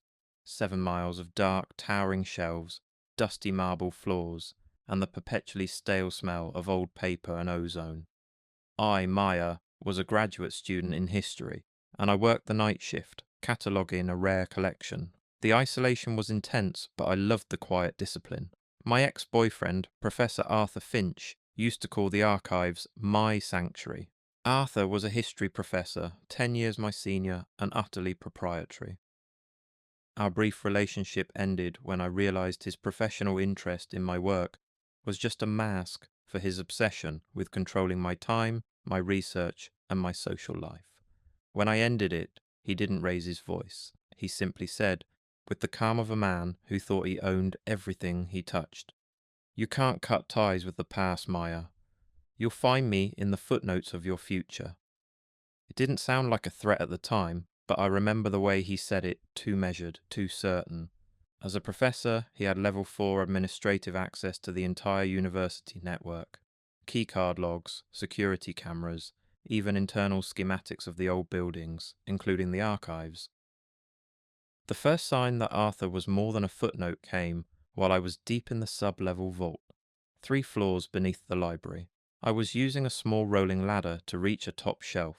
When the emergency lights, normally steady, green flashed a violent red for exactly 2 seconds. The light hit my face hard, sharp, and sterile.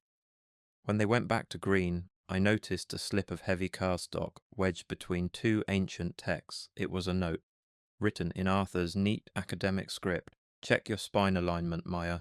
You're leaning too far." I froze on the ladder. He wasn't supposed to have access down here. Only staff with biometric clearance could enter. The cameras in this sub-level weren't even connected to the main network, at least not officially. That meant he'd either hacked the system or was physically in the building with me. I didn't finish the shift. I left my scanner running and went straight to the elevator, every sound echoing like a threat. I quit the next morning, changed all my passwords, scrubbed social media, moved off campus. But the archives weren't just a workplace to Arthur, they were an ideology. 2 weeks later, I got a text from a colleague. "Did you hear about Thomas?" My replacement. He'd been working the night shift when the fire suppression system malfunctioned, flooding the entire sub-level with gas and water, destroying nearly a third of the collection. The university called it a catastrophic systems failure. I didn't believe that. I went back to the archives the next day, telling myself I just wanted to see the damage, to understand what had been lost. I still had my old student ID, and to my surprise, it still opened the main reading room. I walked through the turnstile and down the long marble corridor, stopping beneath the giant bronze bust of the university's founder. That's when I saw it, a small high-definition endoscope camera tucked behind the velvet rope of the security desk. The tiny lens was pointed directly at the bust. I knew the old systems. The bust wasn't in solid bronze. It housed the original fire alarm manual override. Arthur hadn't destroyed the archives to hurt the university. He'd done it to bring me back, knowing I wouldn't be able to resist seeing the aftermath. As I stared at the lens, the lights flickered violently, then went out. Total silence. Then a mechanical thud. The reinforced glass doors sealed shut. I tried my phone, no signal. A low hum started somewhere above me, followed by the deep groan of the air handler on the roof. He was shutting off the ventilation. I was trapped in the main reading room, a cavern of shadows and dead air.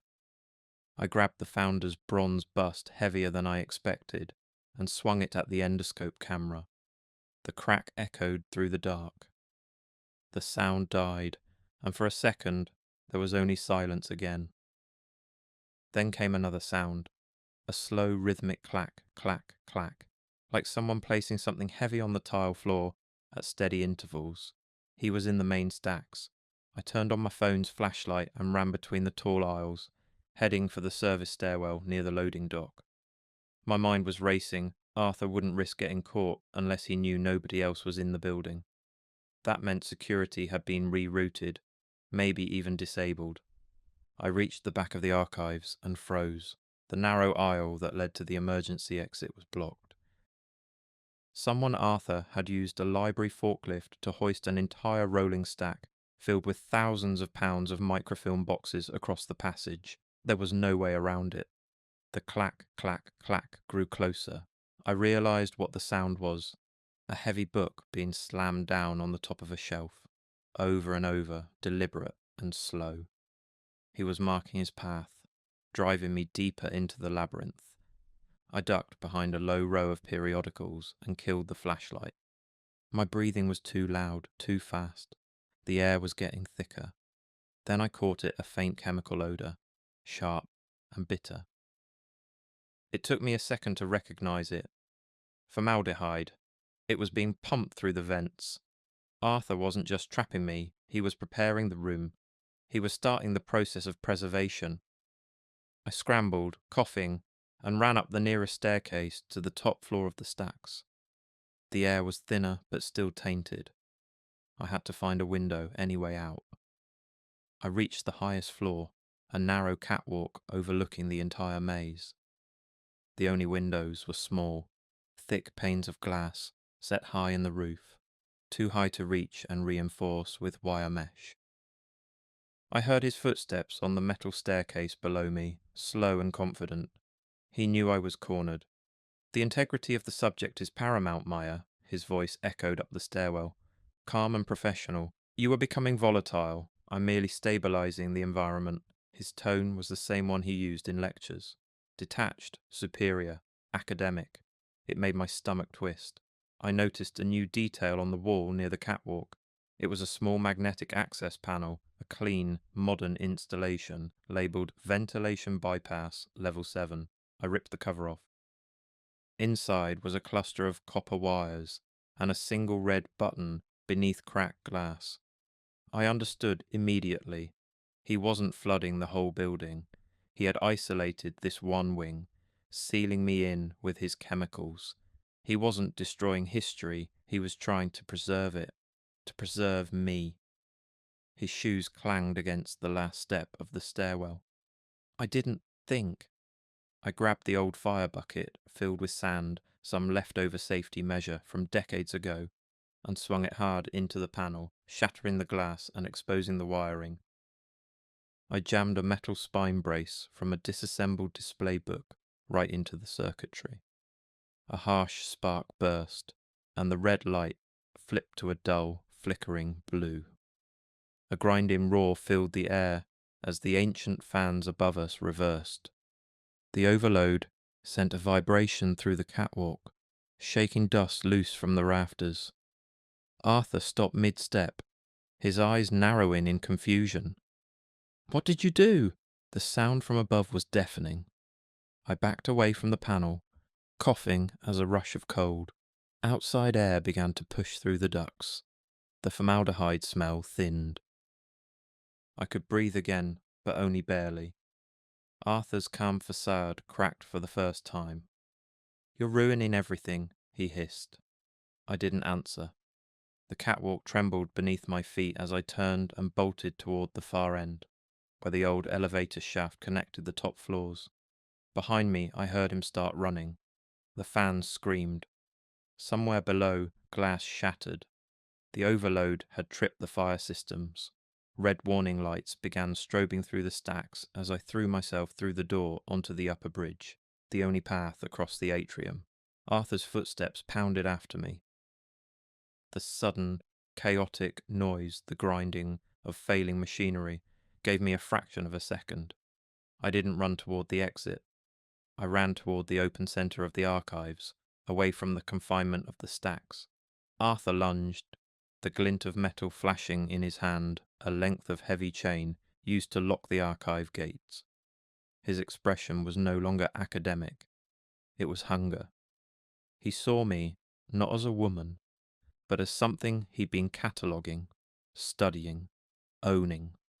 "You don't belong out there," he shouted. "You're part of my record." I grabbed the brass railing of the catwalk and turned fast.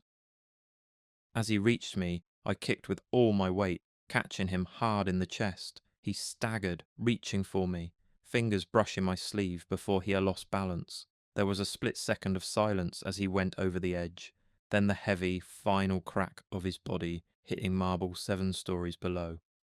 I stood there, gripping the rail, breathing in short bursts. The sound of the fans wound down slowly until only the hiss of escaping air remained. I forced myself to move. Down the stairs, one level at a time, legs shaking so badly I nearly fell twice. The smell of smoke and chemicals filled the lower levels, but the emergency lights had come back online. The fire alarm began to wail shrill and constant. The short I'd caused must have triggered the system. I stumbled into the main reading room and found the emergency phone still lit, its line independent of the building power. When campus police arrived, they found Arthur Finch alive but broken, every bone in his right side shattered. He tried to explain himself, called it a research project, a psychological experiment, a controlled study of professional disobedience. None of it mattered. He was arrested for attempted murder, unlawful confinement, and chemical endangerment. I never went back to the archives. I finished my degree remotely and took an apartment far from campus.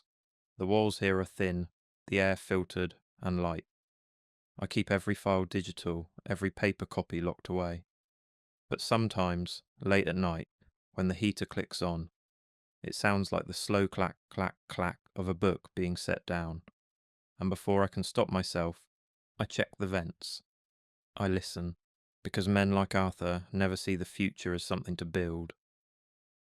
They see it as something to catalogue and seal before anyone else can breathe it.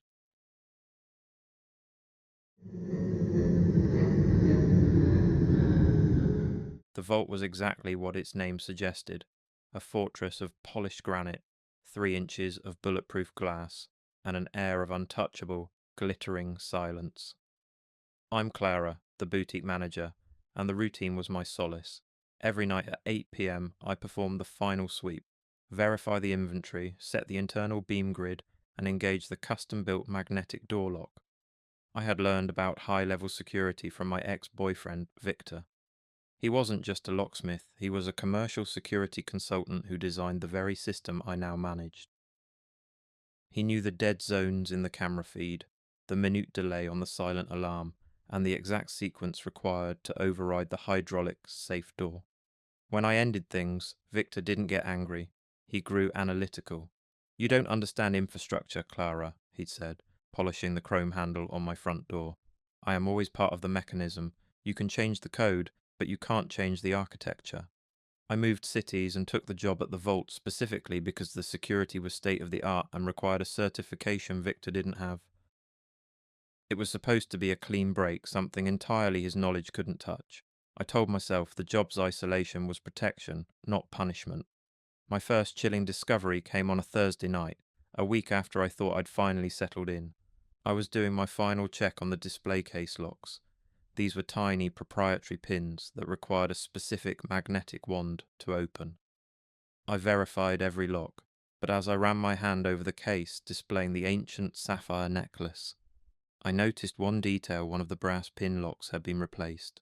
Not picked, but replaced.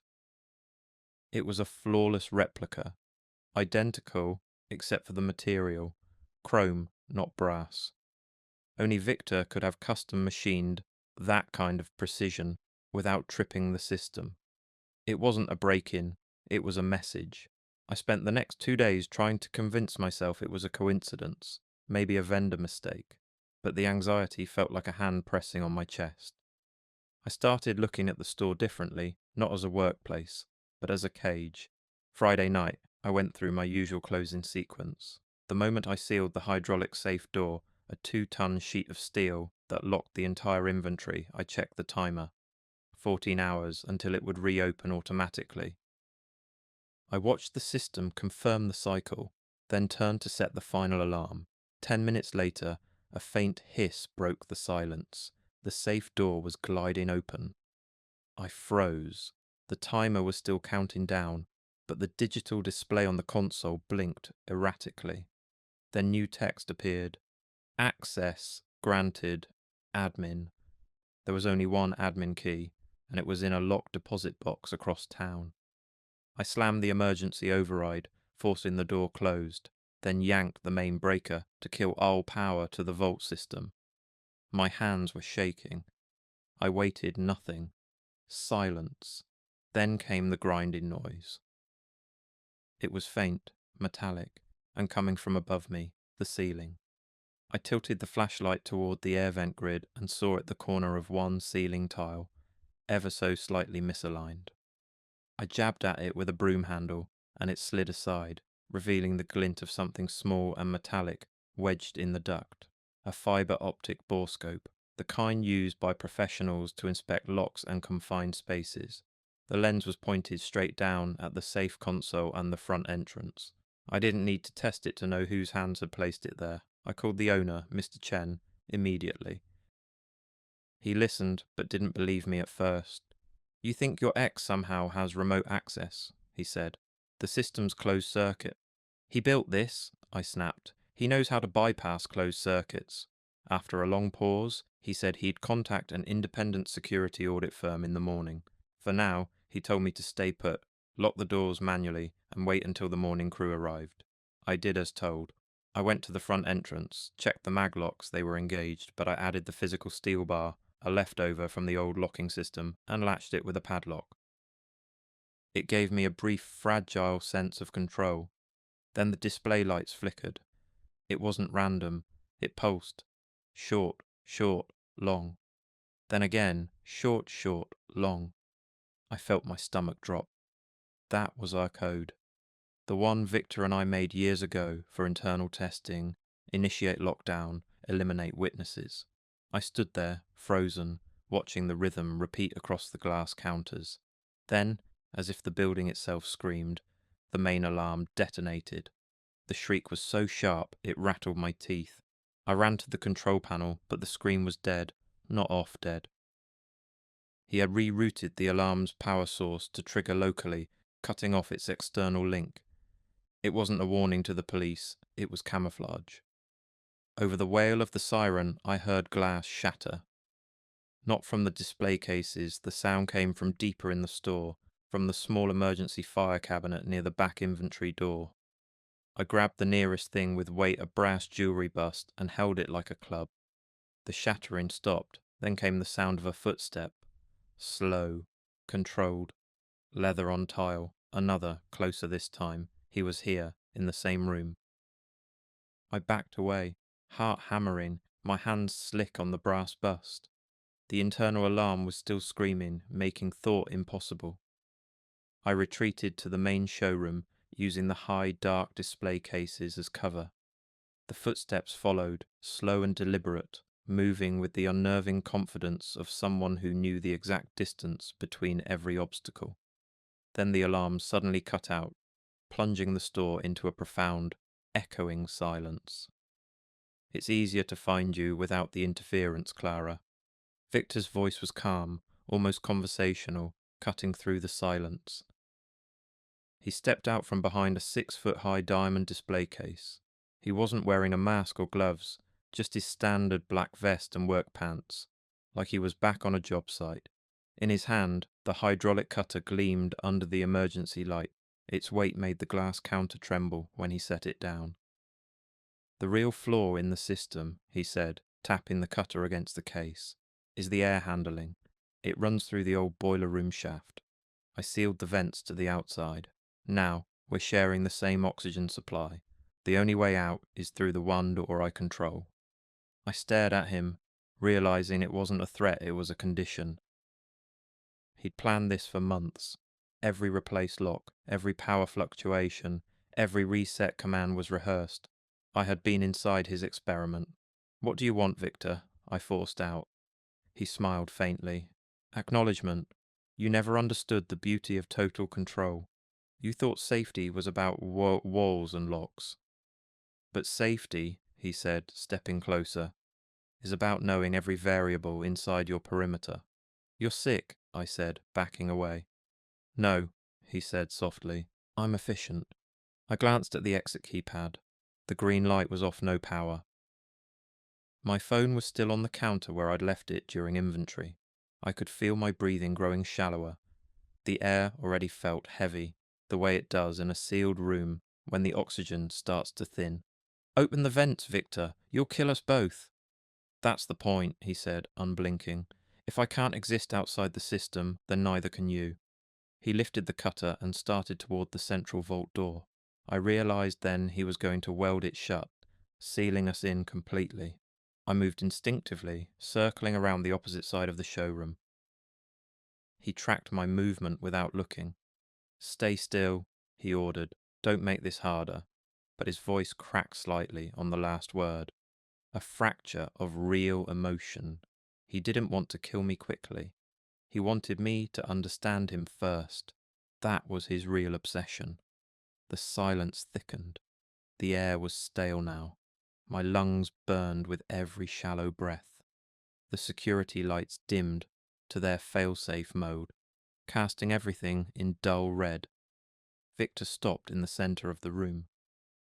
"You know what the tragedy is, Clara," he said. "You learned from me, you became me, and now you'll die inside a system you thought you could control." Something inside me snapped. I didn't care about reasoning anymore. I lunged for the far counter, grabbed a screwdriver from the repair kit, and hurled it at him. It missed by inches, but it was enough to break his rhythm. He turned, startled for the first time. That half second was all I needed. I bolted for the center display, the one holding the sapphire necklace, the one he'd tampered with first. Victor was right behind me, his steps fast and sure. "Don't touch the merchandise, Clara. It's not worth it." I ignored him. I reached behind the display and grabbed the emergency oxygen tank we kept for staff with asthma. Victor himself had once insisted on its installation. I twisted the valve halfway open, feeling the pressure kick in. "The only structural integrity in this room is the glass," I said. My voice shook, raw from the lack of air. He frowned, not understanding. I raised the brass bust and slammed it into the center of the sapphire case. The reinforced glass cracked, then exploded outward in a burst of silver dust and sharp fragments. The system responded instantly. The ceiling vents hissed open, and a white chemical foam poured down from above, triggered by the breach alarm. Within seconds, the showroom was drowned in a choking blizzard of fire suppression material. Victor shouted something, but it was muffled by the foam. I opened the oxygen valve all the way and sprayed the high-pressure stream into the cloud, propelling myself backward. The noise was deafening, the air thick with gas and chemicals. I stumbled towards the far wall, using memory more than sight. My hands brushed the maintenance door, the only part of the store he couldn't reprogram remotely. I slammed the bar, and it gave way under the pressure burst. Cold air hit me like a punch. I staggered into the alley, coughing, retching, but breathing. Behind me, the muffled alarm re-engaged, signaling containment. When the police arrived, they found Victor still inside, covered in white foam, trying to reset the power manually. He looked calm, almost proud, as they dragged him out. He didn't fight. He just said, "It worked perfectly." I left the vault for good. I work remotely now, from a small apartment with wide windows that open easily. I check the vents every night.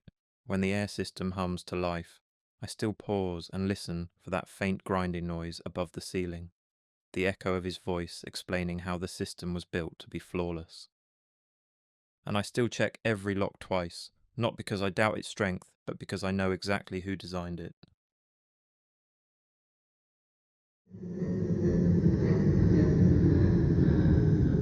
The city at 3 a.m. is a ghost.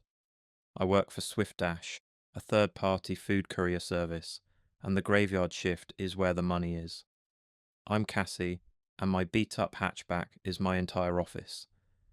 The quiet of the deserted streets was my therapy. It helped me forget about Alex. Alex was the perfect boyfriend until he became the perfect dispatcher. He worked in the operations centre for SwiftDash, a master planner who saw the city not as streets but as data points. He was brilliant at logistics, obsessive about efficiency, and utterly convinced that our relationship was another route he managed. When I finally put a stop to it, I didn't change jobs. I couldn't afford to. I just switched to the furthest possible territory and the latest shift. Alex just smiled, his eyes cold and analytical. You can reroute yourself, Cassie, but I still own the map. He had real-time access to every driver's GPS coordinates, every scheduled pickup, every single destination. He was the eye in the sky. The first sign that Alex was still plotting my course came 2 weeks after the breakup. I had a rare late-night delivery to an old warehouse district, a place no one ever ordered from. My GPS told me the address was an abandoned industrial laundry facility. The delivery order, which should have been from a well-known late-night diner, was listed as pickup, the junction, drop-off, maintenance bay 4, no food items, no customer name, just those two precise locations. As I accepted the order, a low, smooth sound, a single key tap came through my car's radio, followed by a faint synthetic whisper. Proceed to new objective. My anxiety flared, a sharp, cold alarm in the quiet car. I immediately tried to cancel the order, citing a system error. The cancel button on the app, which had never failed before, was greyed out and unresponsive. The screen read Mission Critical. Reroute unavailable. I knew Alex was doing this. He had hard-coded a priority status for my single car, forcing me onto a private route only he could see. I decided to go straight to the main office, but as I turned my car, the phone blared another message. Delivery window violated. Reroute initiated. My GPS instantly locked back onto the original sinister destination.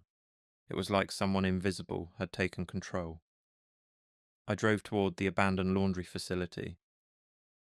When I pulled into the dark, potholed parking lot, my high beams hit a large, unmarked, white Sprinter van by the loading dock. It wasn't running, but its rear lights flickered once, deliberately. I stopped the car, heart pounding. On the curb sat a large, plain cardboard box. Resting neatly on top of it was something I recognized immediately, a laminated ID badge with the Swift Dash logo. It was Thomas's badge, a driver who had suddenly quit last week. The picture on it had been defaced, Thomas's eyes scratched out with a black marker.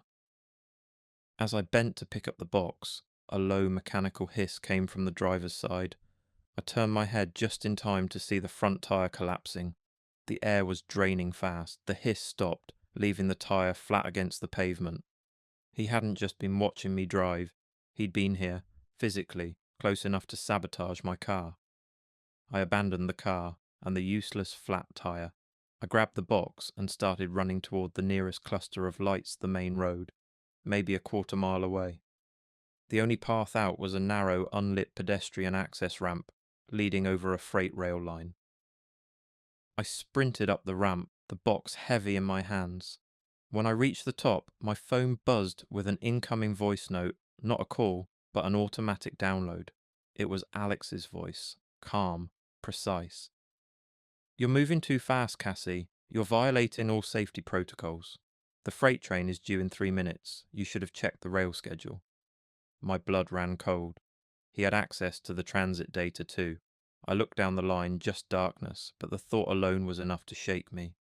I dropped down the gravel embankment, sliding hard. The box slipped from my hands, crashing onto the tracks.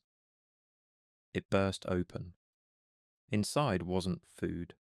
It was filled with old, disconnected Swift Dash GPS trackers, hundreds of them, labelled with the names of drivers who'd been fired or quit. It was a graveyard of routes he'd terminated. Then, from somewhere nearby, I heard an engine turn over, a deep, slow growl. I looked up. On the access road, parallel to the tracks, a massive black tow truck had come to life. Its headlights cut through the dark, aimed directly at me. I recognized the grille. It belonged to Tank, the only mechanic who worked this zone, and a friend of Alex's. The tow truck's crane arm started to extend, its steel hook glinting in the light. He wasn't going to ram me, he was going to lift me. I scrambled off the tracks and into the dark space beneath the elevated rail line. The huge tow truck was moving slowly along the parallel road, its crane arms swinging like a giant mechanical predator searching for prey. I was trapped in a forest of concrete pillars and shadows. I pulled out my phone one last time and tried the emergency contact number. The call failed, replaced by the same smooth, synthesized female voice from the app. The dispatcher is currently unavailable. Please direct all inquiries to your designated zone manager. Then I heard a single, sharp click, the unmistakable sound of a switch being flipped. I spun around. A floodlight burst on, blinding white, pinning me dead center like a target on a stage. My pulse shot through my chest. Stepping out from behind the pillar, wearing a dark work jacket and that same smug expression he always had when he thought he'd outsmarted everyone, was Alex. He was holding a small black transmitter. "You should have stayed in your car, Cassie," he said, calm as ever. "The environment is unstable. I had to stabilize the asset." It clicked for me then. The fake order, the forced reroute, the tire sabotage, it was all part of his design. He hadn't wanted to kill me cleanly, he wanted to control every variable. He'd used the entire Swift Dash system to herd me into his perfect trap. The way he'd managed drivers, routes, delivery times, he was doing the same thing now. But the delivery was me. He stepped forward, his voice lowering. "You're off route now, and there's only one way to correct a route violation of this magnitude." He raised the transmitter slightly. "Total system deletion." I stumbled backward, my foot catching a rusted pipe. "Alex, please. This isn't control. This is insane." He smiled faintly, like I'd said something childish. "Everything is a system, Cassie. You just never understood the structure." Then I heard the tow truck's engine rev from above. Its crane arm groaned, lowering closer to the tracks. He had synced it, of course he had. He was going to use that machine to crush everything under his carefully planned correction. I tried to move left, then right, but each direction led deeper into shadow or back into his spotlight. I could see the glint of metal in his hand. He was holding something else now. A small steel bar, maybe a tire iron. "I optimized you once," he said, "and you still broke pattern. You just couldn't follow instructions." He dropped the transmitter, lunged at me, and I reacted without thinking. My feet hit something solid, a stack of old wooden pallets, slick with oil.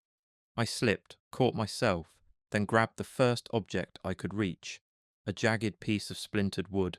I didn't run. I swung. The shard connected with the single exposed wire running along the base of the spotlight. Sparks flew, and the light shattered, plunging everything into complete black. For half a second, I saw him flinch, hand raised to his face. That flash of light revealed one more thing. The tow truck. It was still moving, slow but steady, its crane arm cut in arcs through the dark air like a pendulum of metal. I bolted, not away from Alex, but straight toward the truck's path. My lungs burned. The gravel under my shoes crunched like gunfire. "Tank!" I shouted as loud as I could. "He's not finished! He's going to hit the pillar!" My voice echoed under the bridge. Alex, blinded and furious, ran after me. "Stop running!" he yelled. "You're making it worse!" The tow truck driver Tank, who probably had no idea what was actually happening, must have heard me. I saw his silhouette move in the cab. A quick shift, then a jolt as the vehicle braked hard. The crane arms swung wildly, slamming sideways. The sound was enormous. A violent, metallic crash tore through the concrete. The whole overpass shook. Alex screamed. When the dust settled, he was on the ground, his leg twisted, his body thrown against a broken pillar. I didn't stop to look. I kept running until I reached the main road. My hands waved like I was flagging down the last lifeboat off a sinking ship. A passing truck screeched to a halt, and the driver, a man in his 50s, jumped out when he saw my face. He called the police right there on the shoulder. They found Alex still conscious, muttering about system resets and route data. His transmitter was beside him. His hard drives, packed in the back of the tow truck, were filled with driver logs, GPS feeds, and archived delivery data, years of it. Every driver who'd ever quit was still there, still being tracked. He was arrested for attempted murder, stalking, and corporate tampering. Swift Dash wiped his access the same night. I quit. Moved across the country. No car, no deliveries, just a library job in a quiet town where everything closes by 8. Sometimes, late at night, I'll open my map app just to check traffic. And every now and then, when the GPS voice calmly says, rerouting, I catch myself glancing in the rearview mirror of a car I don't even drive anymore. Because deep down, I know Alex's map is still out there, and somewhere in that endless grid of streets, there's still one route labelled Cassie pending.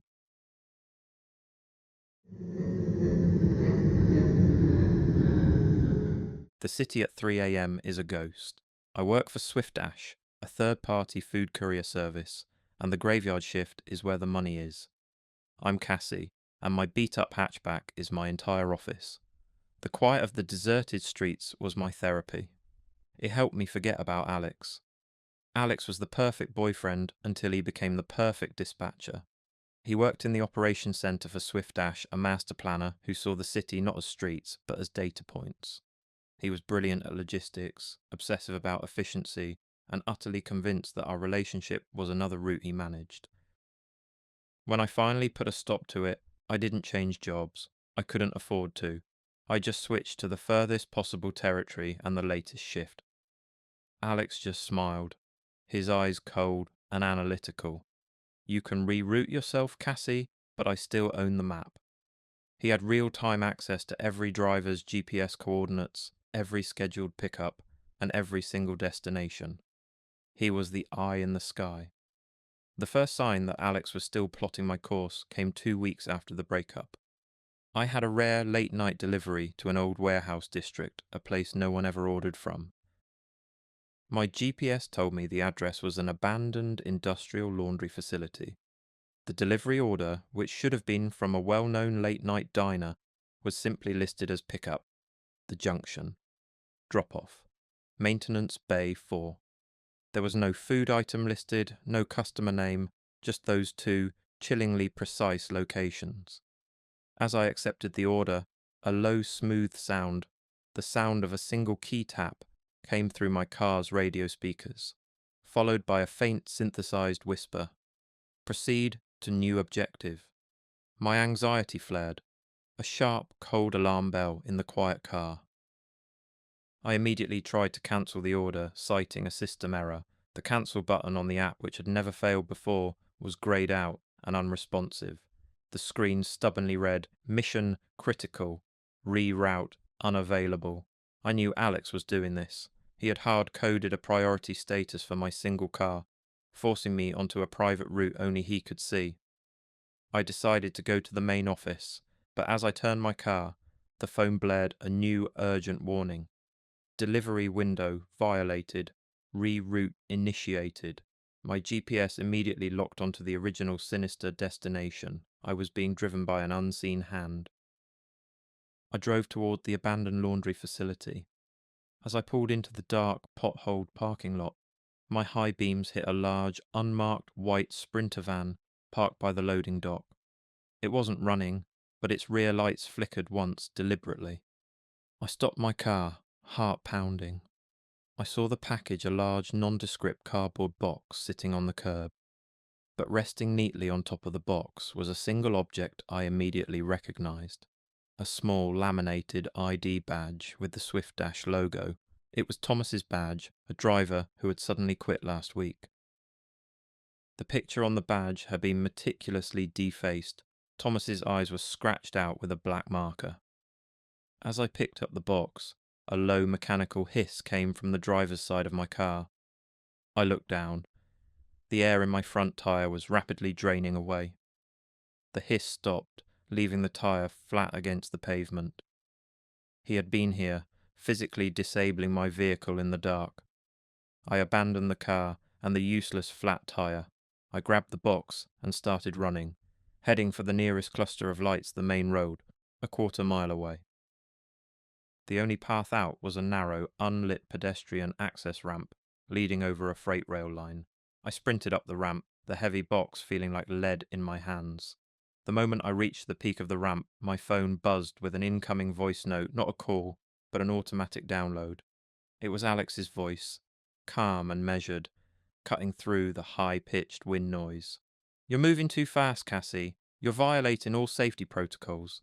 The freight train is due in 3 minutes. You should have checked the rail schedule." My blood ran cold. He had real-time access to the transit data too. I looked down the line. Nothing but darkness. But the thought alone was enough to terrify me. I dropped onto the rail line side, scrambling down the gravel embankment. The box slipped from my hands, crashing onto the tracks. It burst open. Inside, there was no food. The box was filled with old, disconnected Swift-Dash GPS trackers, hundreds of them, all labelled with the names of drivers who had been fired or quit. It was a trophy case, a graveyard of the routes he had terminated. Then I heard a different sound, a heavy, low-frequency engine, turning over nearby. I looked up. On the access road that ran parallel to the tracks, a vehicle started moving. It was a massive black tow truck, the kind used for industrial breakdowns. I knew that customized grille. It belonged to the only mechanic who worked this zone, a friend of Alex's named Tank. The tow truck's heavy crane arm was slowly extending out toward the tracks. He wasn't going to ram me, he was going to lift me. I scrambled off the tracks and into the dark space beneath the elevated rail line. The huge tow truck was moving slowly along the parallel road, its crane arm swinging like a giant mechanical predator searching for prey. I was trapped in a forest of concrete pillars and shadows. I pulled out my phone one last time and tried the emergency contact number. The call failed, replaced by the same smooth, synthesized female voice from the app. "The dispatcher is currently unavailable. Please direct all inquiries to your designated zone manager." Then I heard a sound. Directly behind me, the small, sharp click of a switch being flipped. I spun around and saw a heavy industrial-grade spotlight, mounted to the underside of a concrete support column, flash on. The beam was blindingly bright, trapping me in a perfect, painful circle of light. Stepping out from behind the pillar, wearing a dark work jacket and a smug expression, was Alex. He held a small black radio transmitter in his hand. "You should have stayed in your car, Cassie," he said, his voice calm, managerial. "The environment is unstable. I had to stabilize the asset." It wasn't rage in his tone, it was pride. He turned this entire forgotten corner of the city into his own command center, a live experiment. I could see wires taped to the ground, sensors on the pillars, motion lights linked to a laptop screen set up on a folding table behind him. I realized the whole setup, the fake order, the flat tire, the locked-out phone was designed not to kill me, but to isolate me and force me into this single, inescapable spot. He had used his logistical brilliance not to manage a fleet, but to stage a single, fatal delivery. He had wired this section of the dead industrial zone with sensors and lights, turning it into his personal illuminated kill box. "You're off route now," he said, taking a slow step toward me. "And there's only one way to correct a route violation of this magnitude: total system deletion." My brain stalled for a second. Then I moved. He dropped the transmitter, lunged at me, and I reacted on pure terrified instinct. My feet found purchase on a stack of discarded, damp wooden pallets that smelled strongly of oil and gasoline. I didn't run. I reached down and grabbed a jagged piece of wood, a sharp, heavy shard, that served as a makeshift club, and slammed it hard against the single exposed wire leading into the spotlight. The spotlight shattered, plunging the area back into darkness, but not before I saw the critical piece of information. The massive black tow truck was still moving, its crane arm swinging blindly, now a weapon of pure physics. "Cassie!" Alex shouted. His voice cracked through the dark. "You can't win this. The system corrects itself." I bolted, not away from Alex, but toward the truck's path. My shoes slapped against the oily ground, echoing under the concrete. The tow truck's headlights washed over the pillars, throwing violent, spinning shadows across the walls. I could hear Alex behind me, his breath ragged, his shoes scraping the ground. I dodged around the last concrete pillar, yelling as loud as I could. "Tank! He's not finished! He's going to hit the pillar!" For half a second there was silence.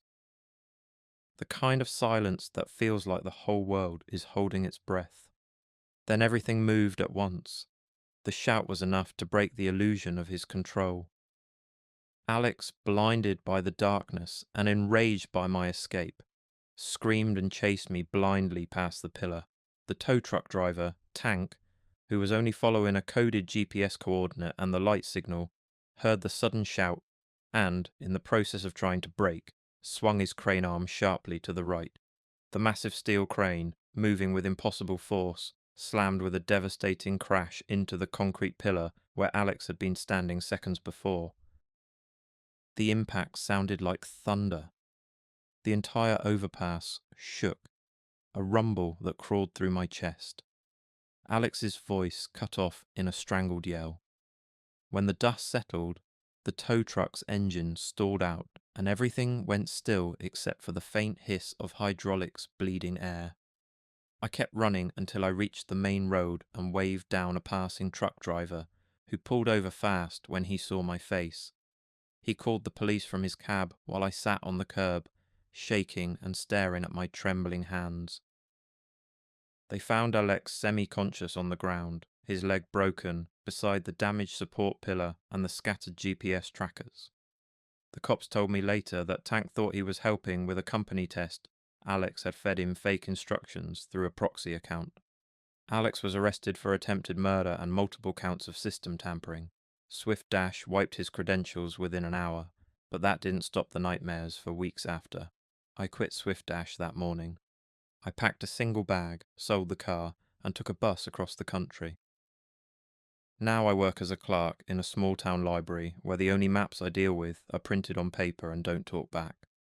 But sometimes, when I open my phone to check traffic or directions, I feel a prickle of cold fear. Every time the GPS reroutes me or says recalculating, I freeze. I check the screen twice, 3 times, just to make sure the address isn't somewhere I didn't type.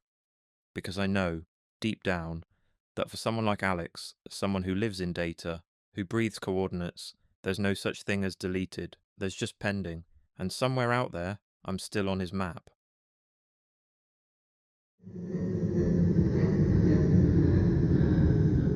The city of Boston felt safe until I realized its every connection could be traced. I, Clara, was a grad student at MIT, focused on cognitive science. My younger sister, Mia, was everything I wasn't, the bright, trusting, and still living in our quiet childhood home in the suburbs. My ex-boyfriend, Damon, was a brilliant, meticulous programmer who worked in network infrastructure. He didn't just understand code, he believed the world was code, and I was a variable he couldn't let go of. He used to write custom tracking software for fun, saying, "If you can't manage a system, you can't be part of it." When I ended our year-long, suffocating relationship, he took it as a bug in the code. "I can fix your loneliness, Clara," he'd said, his eyes utterly cold. "Don't force me to hard reboot the system." I got a restraining order, but Damon didn't violate it directly. He simply transferred his focus to the one person he knew I couldn't cut ties with, Mia. The first sign that he had initiated a new, sinister program came on a Tuesday morning. Mia called me, terrified. She'd left her school ID and her house keys. The keys were on a bright, unique keychain on her dresser. She swore she hadn't touched them since she came home. But when she woke up, the keys were gone. In their place, on her dresser, was a small sealed USB drive, taped down neatly. My blood ran cold. Damon had been inside our secure, alarm-protected home. When I plugged the USB into my burner laptop, it played a single recorded message in Damon's calm, synthesized voice. "A system without its primary user is vulnerable. I've initiated a data backup. If you want the original data returned, meet me at the old location." I immediately drove home, shaking the whole way. The house alarm was armed and silent. There was no forced entry. Damon, with his knowledge of smart home automation, had simply bypassed the entire digital perimeter. I called the police, showed them the message, and begged them to take it seriously. They noted the lack of a direct threat to Mia and classified it as a severe stalking case. They promised increased patrols, which I knew would be useless against Damon. The escalation was fast and targeted. Mia was an amateur radio enthusiast. She had built a custom high-gain antenna on the roof for her hobby. That night, she vanished. I found the final physical evidence of his plan in her room. Her old teddy bear sat on her bed, and tucked under its paw was a printed card.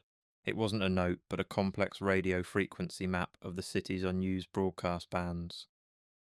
One single FM frequency was circled in red, 98, 6 FM, and below it, a time 11:30 p.m. I recognized the frequency immediately. It belonged to the long-abandoned City Central radio tower, the decaying structure where Damon and I had first met during a college hackathon. He was using the tower's unsecured broadcast system to send me a signal.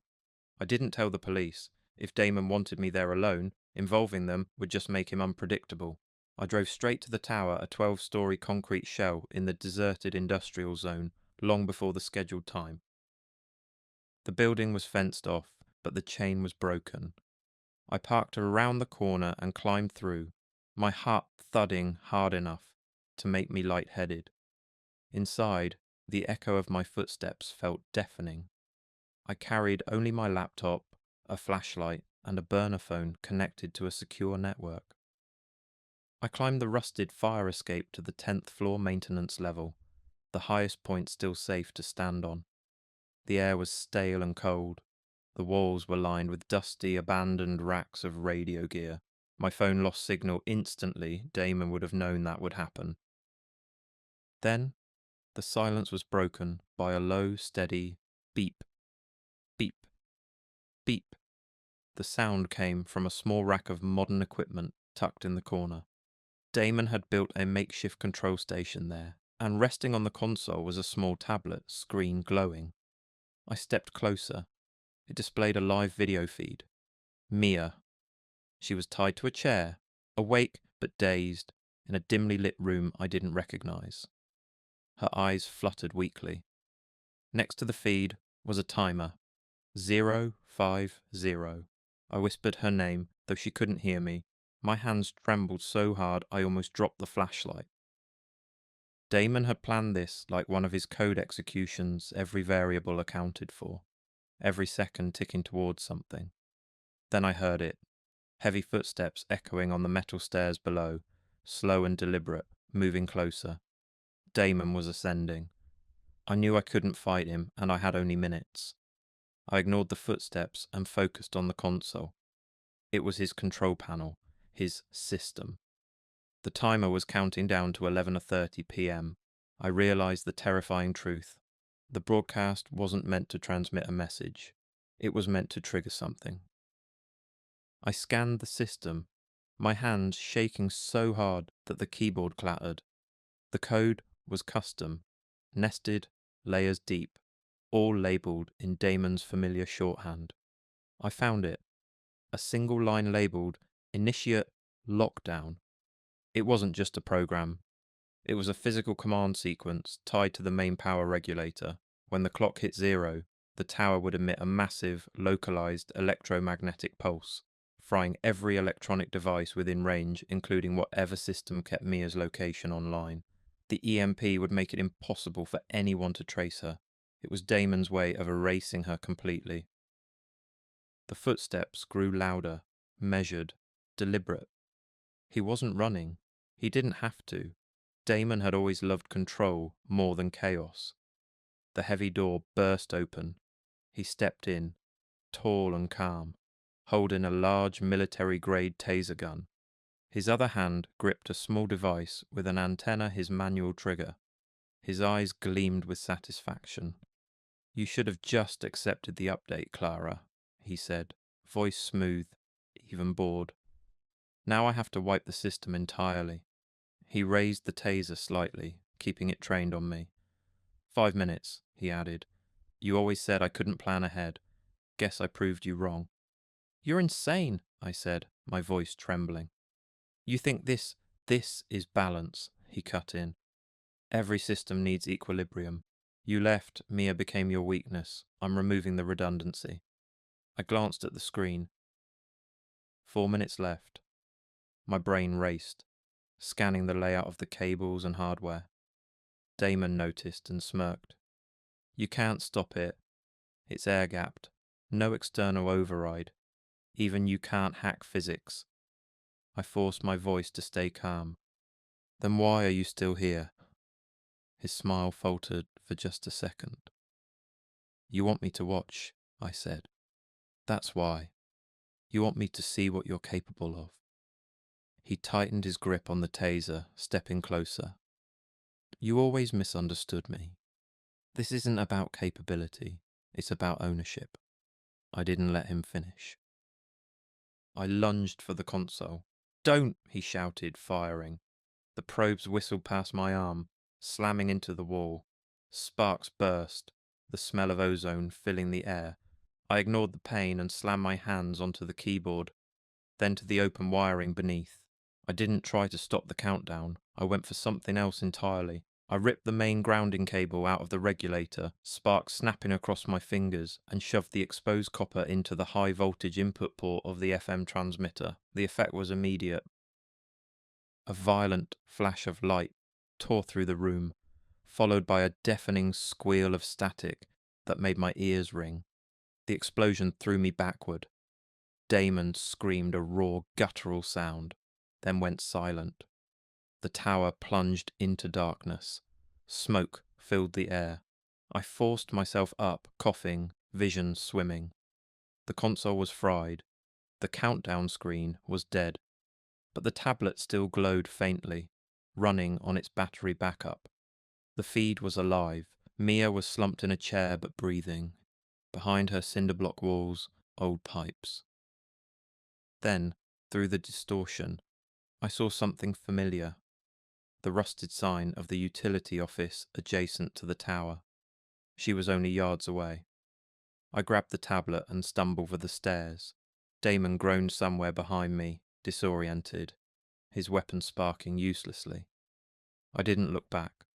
I tore down 9 flights, every step slick with dust and debris.